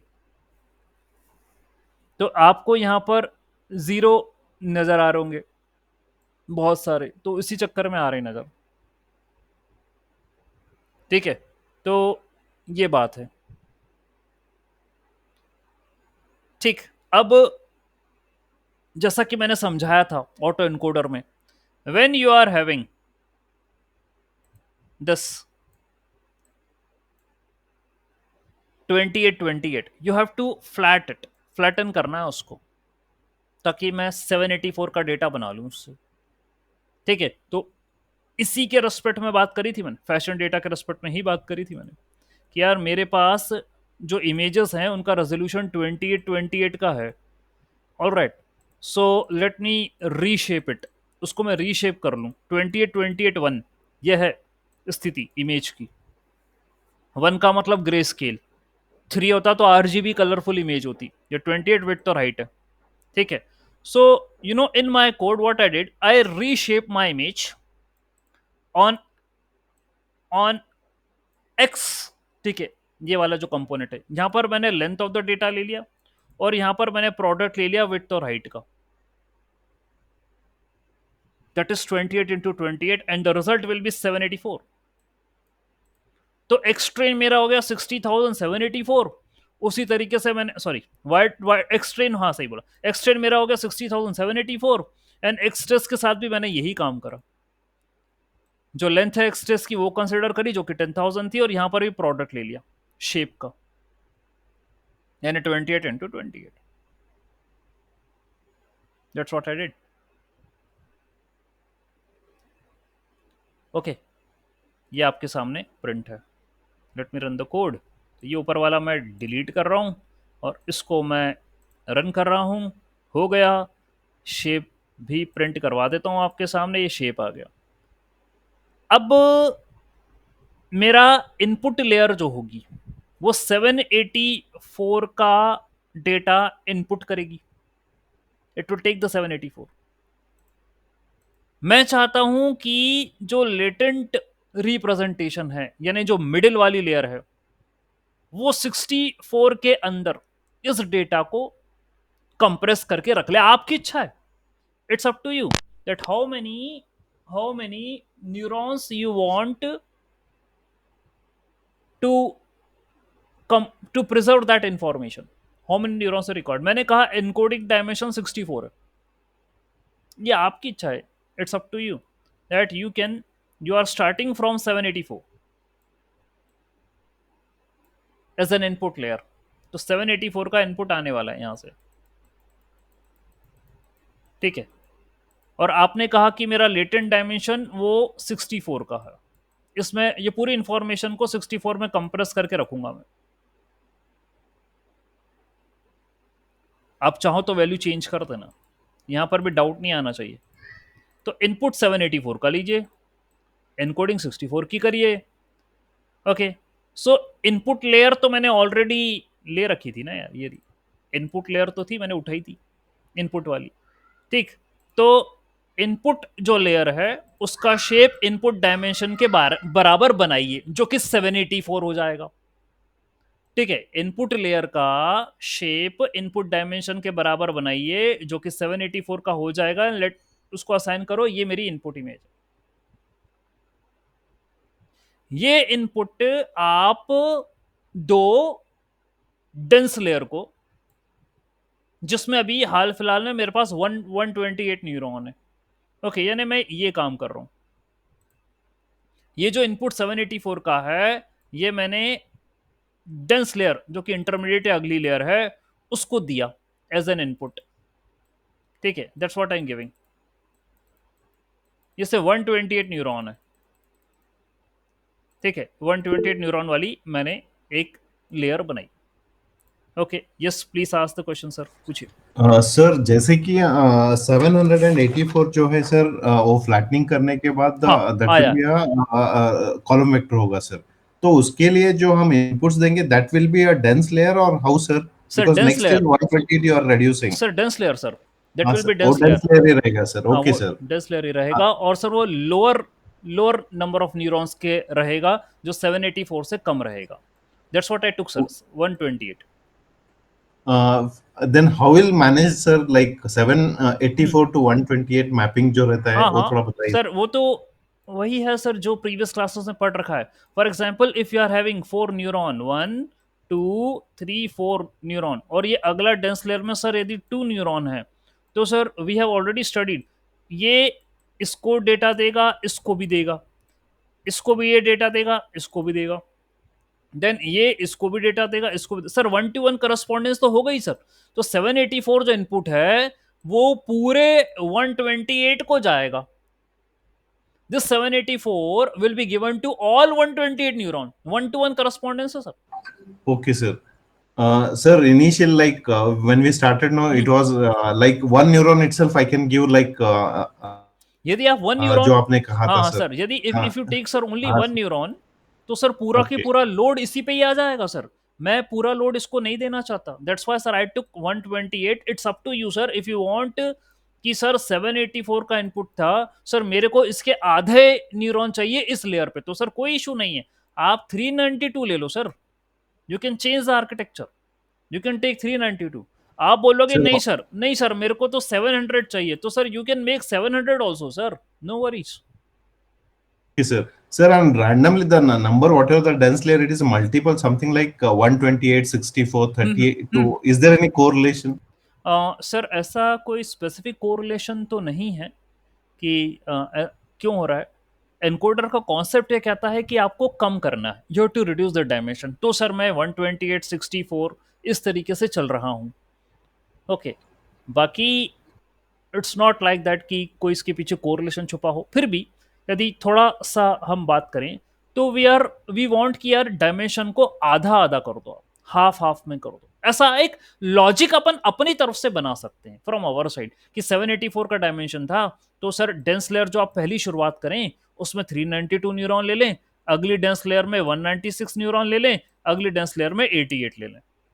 ऐसा आप कर सकते हो, because you have to reduce the dimension, you have to compress the data. This is how certainly you can think about as a logic, but it's not mandatory कि 392 से शुरू करो। मैंने अपने कोड में 128 से शुरुआत करी कि आपका 784 का डेटा, यहां पर 784 का डेटा मैं एक डेंस लेयर में एज एन इनपुट दे रहा हूं जिसमें 128 न्यूरॉन है और एक्टिवेशन फंक्शन रेलू है। ठीक है sir, that's what I am doing. So if you teach, train, sir, others also, what you have to tell that input, it doesn't matter that input 100 का हो, 200 का हो, चाहे 10 का हो। आप ये जो लेयर है पहली वाली जिसमें आप इनपुट दोगे, you are going to give input, तो ये इस लेयर में how many neurons you have to take. तो there is nothing like that कि सर इनपुट में 100 है तो यहां पर 100 से ही ज्यादा लेना है, नहीं।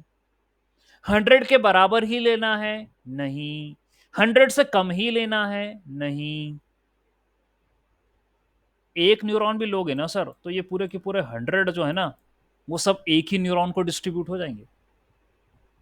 All input will be given to 1 neuron. But sir बात वही है ना, क्या एक न्यूरॉन से मैं सीख पाऊंगा? I will be able to take only 1 neuron and से दैट कि हाँ मेरी लर्निंग हो गई? तभी सर क्या होता है, हम नंबर ऑफ न्यूरॉन्स ज्यादा ले रहे हैं, ये कारण है। We are taking more number of neurons ताकि मेरा कंप्यूटेशन, कैलकुलेशन ये अच्छा हो। खैर, अब मैं यदि ऑटो इनकोडर के परस्पेक्टिव में बात करूं, तो मेरे पास 784 इनपुट था, ये ऑब्वियस सी बात थी कि मेरे को कम करना है, तो आई कैन टेक 392 और other I can take 128, doesn't matter.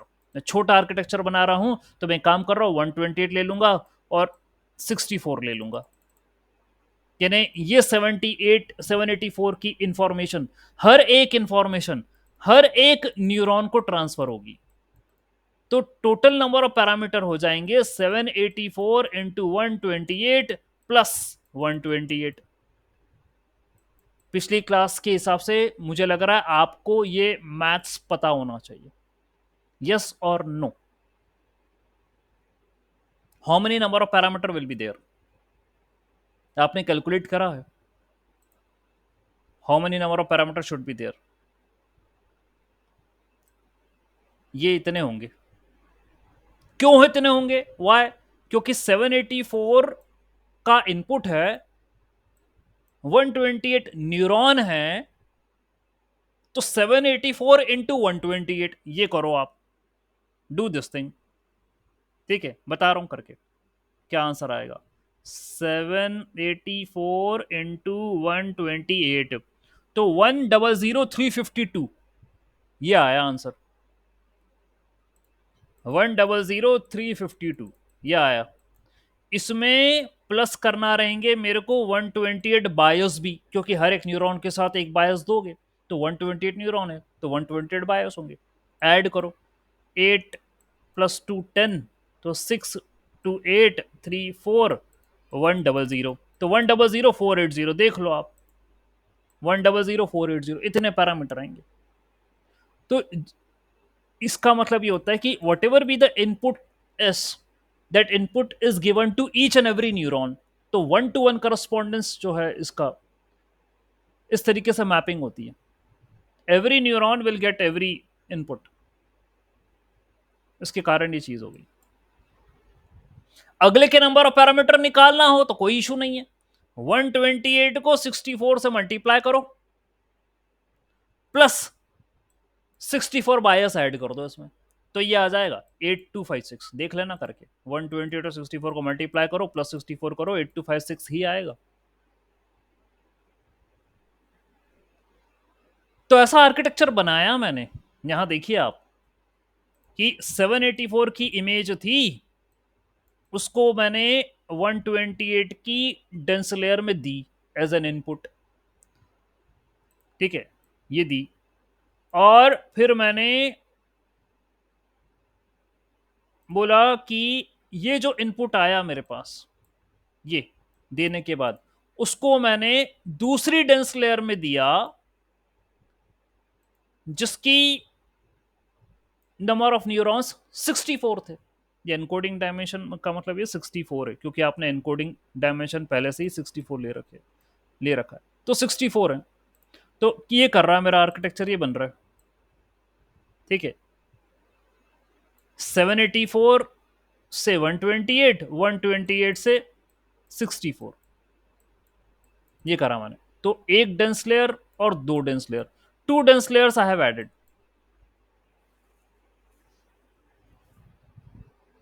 Okay, with reduce number of neurons, ये काम करा। यदि इतना पोर्शन की बात करूं मैं, तो ये एनकोडर है। ठीक है, तो 784 का डेटा लिया, उसको 128 के अंदर दिया। ये देखो, ये इनपुट इमेज है, ये 784 की है, इसको आपने इस डेंस लेयर में दिया 128 न्यूरॉन वाली में, तो ये आउटपुट आया। और ये जो आउटपुट आया, इसको आपने अगेन एज एन इनपुट दिया आगे वाली डेंस लेयर में, जिसमें 64 न्यूरॉन है, तो ये आउटपुट आया, that is the encoded. Okay, so this is your encoded data. ये एनकोडेड होके रह गया है यहाँ पे। इसको मुझे डिकोड करना है, तो decoding process is a mirror image of encoding process, उसी की मिरर इमेज होती है। यानी यदि ये 64 में एनकोड होके गया है, तो अगली लेयर 128 की होगी। ठीक है, 128 की लेयर होगी, और इसके बाद वाली लेयर 784 की होगी। ये काम होगा, दैट मीन्स ऐसा बनेगा diagram. Let me show you again. ऐसा डायग्राम बनेगा, ये है मेरी इमेज।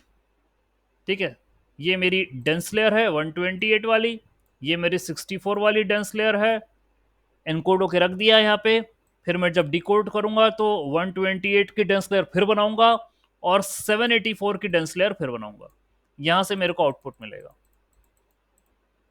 ओके, तो ये एनकोडर हो गया और ये डिकोडर हो गया। इट्स अ मिरर इमेज, ठीक है। तो देखिए मैंने क्या करा है, एनकोड करके 64 में रख लिया था। अब यही एनकोडेड डेटा मैंने डेंस लेयर में दिया वापस से, जिसमें 128 न्यूरॉन है। अब न्यूरॉन वही बढ़ा दिया वापस, और ये जो आउटपुट आया मेरे को, उसको मैंने इनपुट डायमेंशन जो कि 784 का था, उतने न्यूरॉन वाली डेंस लेयर को दे दिया, तो ये डिकोड हो गया। फाइनली ये जितना भी है प्रोसेस, मेरा जो मॉडल है उसमें दे दिया कि इनपुट मेरा 784 का है, आउटपुट मेरा 784 का है। ये रहा मॉडल के अंदर, तो ये है आपका ऑटो एनकोडर। अब बताइए ये आर्किटेक्चर समझ में आया या नहीं आया? Tell me, did you understood this architecture और नॉट? इसको रन कर लिया मैंने, then I am going to run this thing. This is the architecture.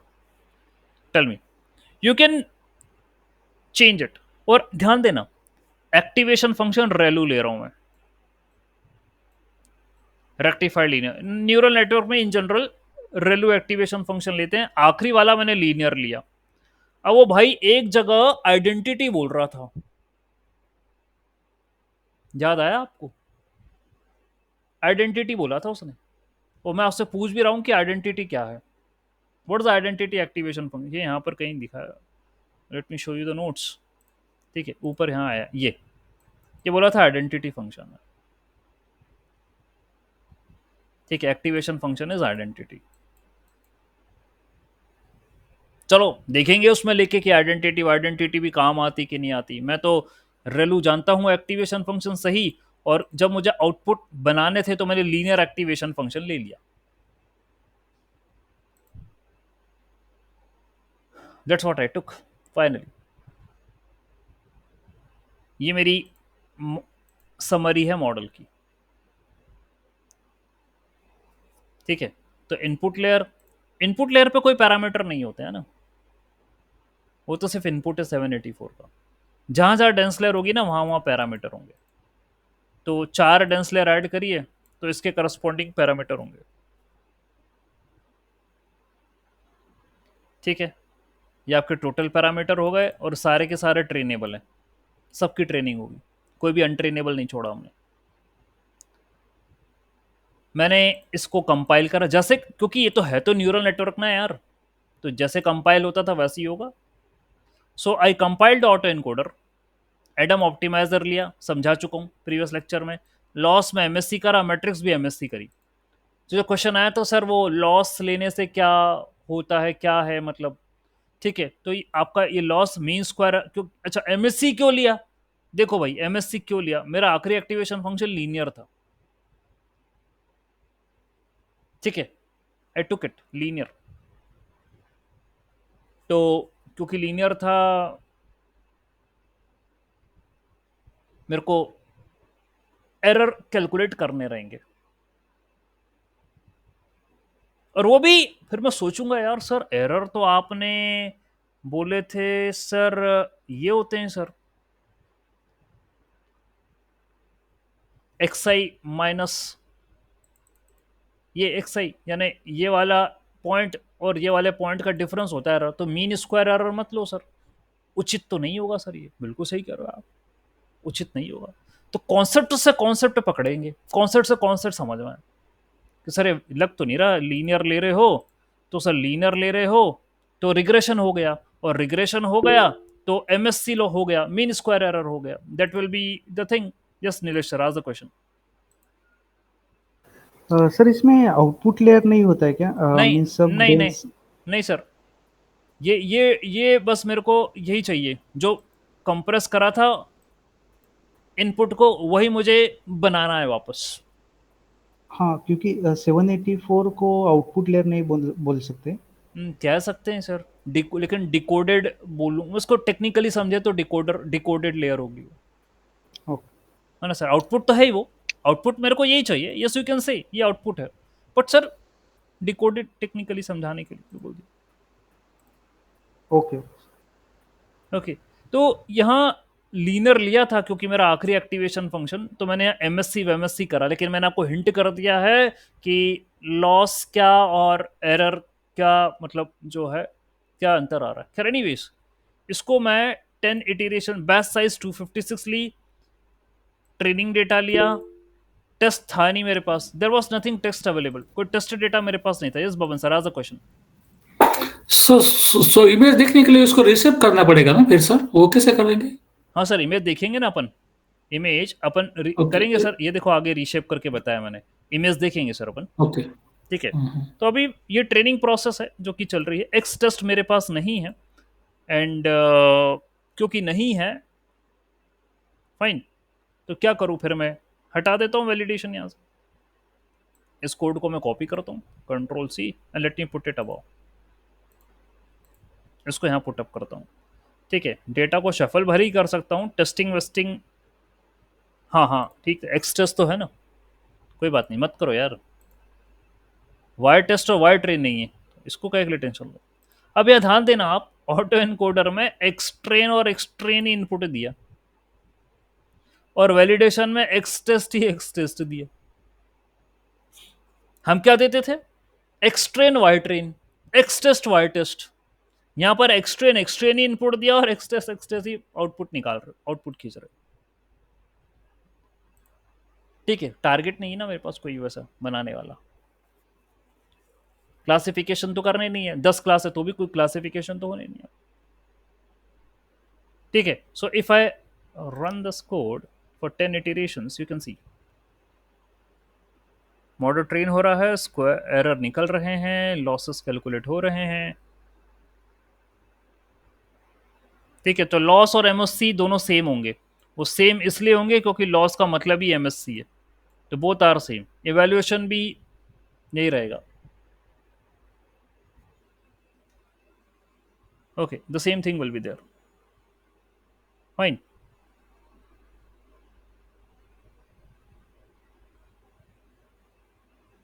Alright, तो ये जो है पूरा यहाँ पर ट्रेन हो गया 10 इटरेशंस तक, डन हुआ, फाइन, ट्रेनिंग खत्म हुई, I can perform the prediction, auto encoder से मैं प्रिडिक्शन कर सकता हूँ, तो जो प्रिडिक्शन है वो मैं एनकोडेड इमेजेस बोलूंगा, यानी मेरा मॉडल ट्रेन हो गया, मतलब वो सीख गया कि यदि आप किसी इमेज को लेते हो, उसको कंप्रेस करते हो, उसको डीकंप्रेस कैसे करना है, वो सीख गया इस ट्रेनिंग के माध्यम से। अब आप कोई भी अनसीन डेटा यदि ले लो उसके सामने, ये एक्स टेस्ट मान के चलिए, अभी तो वो वैलिडेशन में आ गया था, बट डजंट मैटर, अभी आपने कोई अनसीन डेटा लिया उसके सामने और उससे आपको इमेज बनाने हो, तो ये बना लेगा, ऑटो एनकोडर डॉट प्रोडक्ट उसको बना लेगा वो, ठीक है। And then you can show the original images and reconstructed image, 10 images में दिखा रहा हूं, n इक्वल टू 10, 10 इमेजेस में ओरिजिनल से और 10 इमेजेस रिकंस्ट्रक्टेड से शो कर रहा हूं, ये देखिए, ये रियल इमेजेस है ऊपर वाली, और ये मेरे मॉडल ने वापस बनाई है समझने के बाद, आपको दिख रहा होगा कि एक जैसी बनते हुए नजर आ रही है ये इमेजेस, ठीक है। ये ऑटो एनकोडर का काम है कि रिकंस्ट्रक्ट कर लेना इमेजेस को, ये कर भी रहा है, ओके। यस सर, सर ये हमने इसको 10,000 इमेजेस पे ये किया, ट्रेन किया, हाँ हाँ हाँ, तो इसमें कुछ बैच साइज भी दे सकते 60,000 पे करा था सर, 60,000 पे करा था, हाँ, तो बैच, हाँ वही तो 10,000 टेस्टिंग में था, बेस्ट साइज तो 256 है, बैच साइज दे सकते हैं, फिर बैच साइज कर सकते हैं, हाँ कर क्योंकि सकते हैं, इतना करा ना बड़ा सर, डेटा। करा है सर, बेस्ट साइज करा, 256 की बेस्ट साइज दी, तभी जाके सर 235 स्टेप्स अपने बना ली, हाँ ओके ओके, हाँ ओके, वो भूल, बड़ा डेटा है सर, तभी ये, फिर वो ग्रे स्केल का था, रेजोल्यूशन छोटा था इमेज का, आपने 28 फटाफट ट्रेनिंग हो गई है, नहीं तो सर यदि RGB कलर का डेटा होता, बड़ा इतना ही होता, रेजोल्यूशन हाई होता तो टाइम लगता सर उसको। अभी तो फटाफट कर दिया उसने, मॉडल जल्दी ट्रेन हो गया। सर ये तो ग्रे स्केल का था। हाँ। अगर हम रेलू यूज कर रहे हैं तो इसको बाइनरी दे सकते हैं, जैसे 28/28 ओनली। सर 28 सर वो तो आप ये तो दे नहीं सकते सर, आपको फ्लैट करके देना पड़ेगा। मेरा हाँ वो न्यूरल है, लेकिन हाँ हाँ तो क्योंकि 1 से ही मल्टीप्लाई हो रहा है तो कुछ प्रॉब्लम नहीं है। पर अगर रेलू दे रहे हैं तो उसका ये बढ़ जाएगा ना सर, मतलब क्या बोलते हैं उसको, जो बॉर्डर पे प्रॉब्लम आ रही है, जैसे रेलू में तो 0 और 1 हो जाता है, 0 और 1 मतलब 0 1 हो रहा है। तो अब सर या हाँ आप आर्किटेक्चर में चेंज करते सर, हम ये कहते हैं यार सिग्मोइड दे दो, चलो control C, let me change the architecture, बिल्कुल सही है। अब सर ये कह रहे हैं कि ये देखिए सर यहाँ जो थोड़ा सा धुंधला नज़र आ रहा है, बॉर्डर पे मुझे इशू आ रहा है, तो सर की बात मानते हुए ठीक है, let me create a new architecture where I am changing the ReLU, instead of ReLU I am taking sigmoid। मैं ये एक्टिवेशन फंक्शन लेता हूँ, ठीक है, sigmoid ले लेता हूँ, यहाँ पर भी sigmoid ले लेता हूँ, आखिरी में लीनियर ही रखा मैंने activation function. Late me run this code. ये आपका आर्किटेक्चर बना। मैं इसकी समरी खैर ज़रूरत नहीं है मुझे बताने के लिए, ठीक। Let me again pick up the same compile in the optimizer जो है, मैं सब पूरे कंपोनेंट सेम लेकर चलता हूँ, ठीक है। यहाँ रखा मैंने, कंपाइल करा, देखता हूँ क्या हो रहा है, लेट अस से। यहाँ पर ट्रेनिंग चल रही है और एरर्स क्या आएंगे इस बारे में देखते हैं क्या होता है। सर सिग्मॉइड में वैनिशिंग ग्रेडियंट डिसेंट प्रॉब्लम हो सकती है, देखते हैं। यदि मॉडल ट्रेन नहीं होगा तो फिर पकड़ में आ जाएगा कि वैनिशिंग ग्रेडियंट डिसेंट हो रहा है। अब देखो यहाँ पर ये लॉस थे कम हुए, फिर ज़्यादा कम नहीं हो रहे सर, ये देखो ये 7 5 7 5 6 5 2 फिर कम हुआ, फिर थोड़ा सा और कम हुए 10 इटरेशन तक 5076। ये कहाँ तक लेकर गया था लॉस को, 824। तो इसने तो और ज़्यादा लॉस, चलो कोई बात नहीं। अब इमेज रिकंस्ट्रक्ट करते हैं, let's see, let us check out the reconstruction of an image. देखते हैं, लॉसेस ज़्यादा कम नहीं हुए, लॉसेस बड़े हुए ही हैं, फिर भी देखें कैसी इमेज बनती है। ये देखिए सर, यदि मैं रेलू नहीं ले रहा हूं तो आप देख रहे हैं कि सर लॉसेस ज़्यादा होने के चक्कर में इमेज नहीं बनी सही। मॉडल तो ट्रेन हो गया लेकिन रिकंस्ट्रक्ट नहीं कर पाया वो, और सब एक जैसी बन रही हैं। चलो थोड़ा सा और चेंज करते हैं कि सर नहीं हो पाया, चलो ठीक है कोई बात नहीं, करते हैं। लीनियर भी ना लेते हुए क्या सर मैं यहाँ पर सिग्मॉइड ही ले लूँ तो क्या मेरा कोड चलेगा? और लॉस को मैं चेंज करते हुए कैटेगरिकल तो नहीं, क्योंकि सिग्मॉइड लिया है तो बाइनरी क्रॉस एंट्रोपी ले लूँ तो ये चलेगा। Binary cross entropy, can I take this thing? Loss में मैट्रिक्स में जो है एक्यूरेसी ले लूँ सर, क्या ये चलेगा? ठीक है, देखते हैं। ओके, तो देखिए लॉसेस सर नेगेटिव में जा रहे हैं, मतलब अब तो गजब ही हो गया, वो बिल्कुल भी नहीं बनाएगा सही, दिख ही रहा है ना, पता चल रहा है कि sigmoid is not been applicable, वो काम नहीं कर रहे हैं, सब गड़बड़ सड़बड़ हो रही है। देखिए 1097 -1097 -1097, तो यही है जो पकड़ना है। और एक्यूरेसी 0.001, क्लासिफिकेशन नहीं था, सिग्मॉइड फेल हो गया है। Okay, it failed. अब मैं इसको प्रिंट भी क्या करवाऊँ तो कुछ नहीं आएगा, कोई प्रिडिक्शन नहीं करेगा। So our previous architecture was subject to something which is giving some good answer. Yes sir, आपको क्या लग रहा है, और कुछ चेंज कर दूं आर्किटेक्चर में, सिग्मॉइड की जगह कुछ और? सर लीकी रेलो ले लिया तो sir?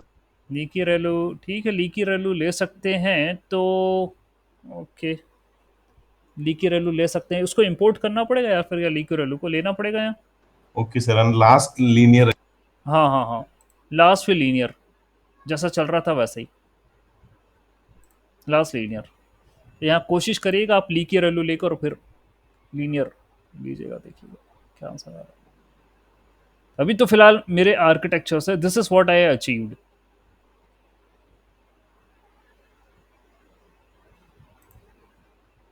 Okay, very good comparison, ठीक है, थैंक यू सर। ये बना है हमारा कंपैरिजन, और हमने आपके सिग्मॉइड से लेकर भी बता दिया कि वो फेल हो रहा है वहाँ पर आर्किटेक्चर। ठीक है, anyways let me stop presenting, let me reshare the encoder autoencoder page. Okay, you understood the concept everyone? समझ में आया आज आपको ऑटो एनकोडर का? Yes, sir.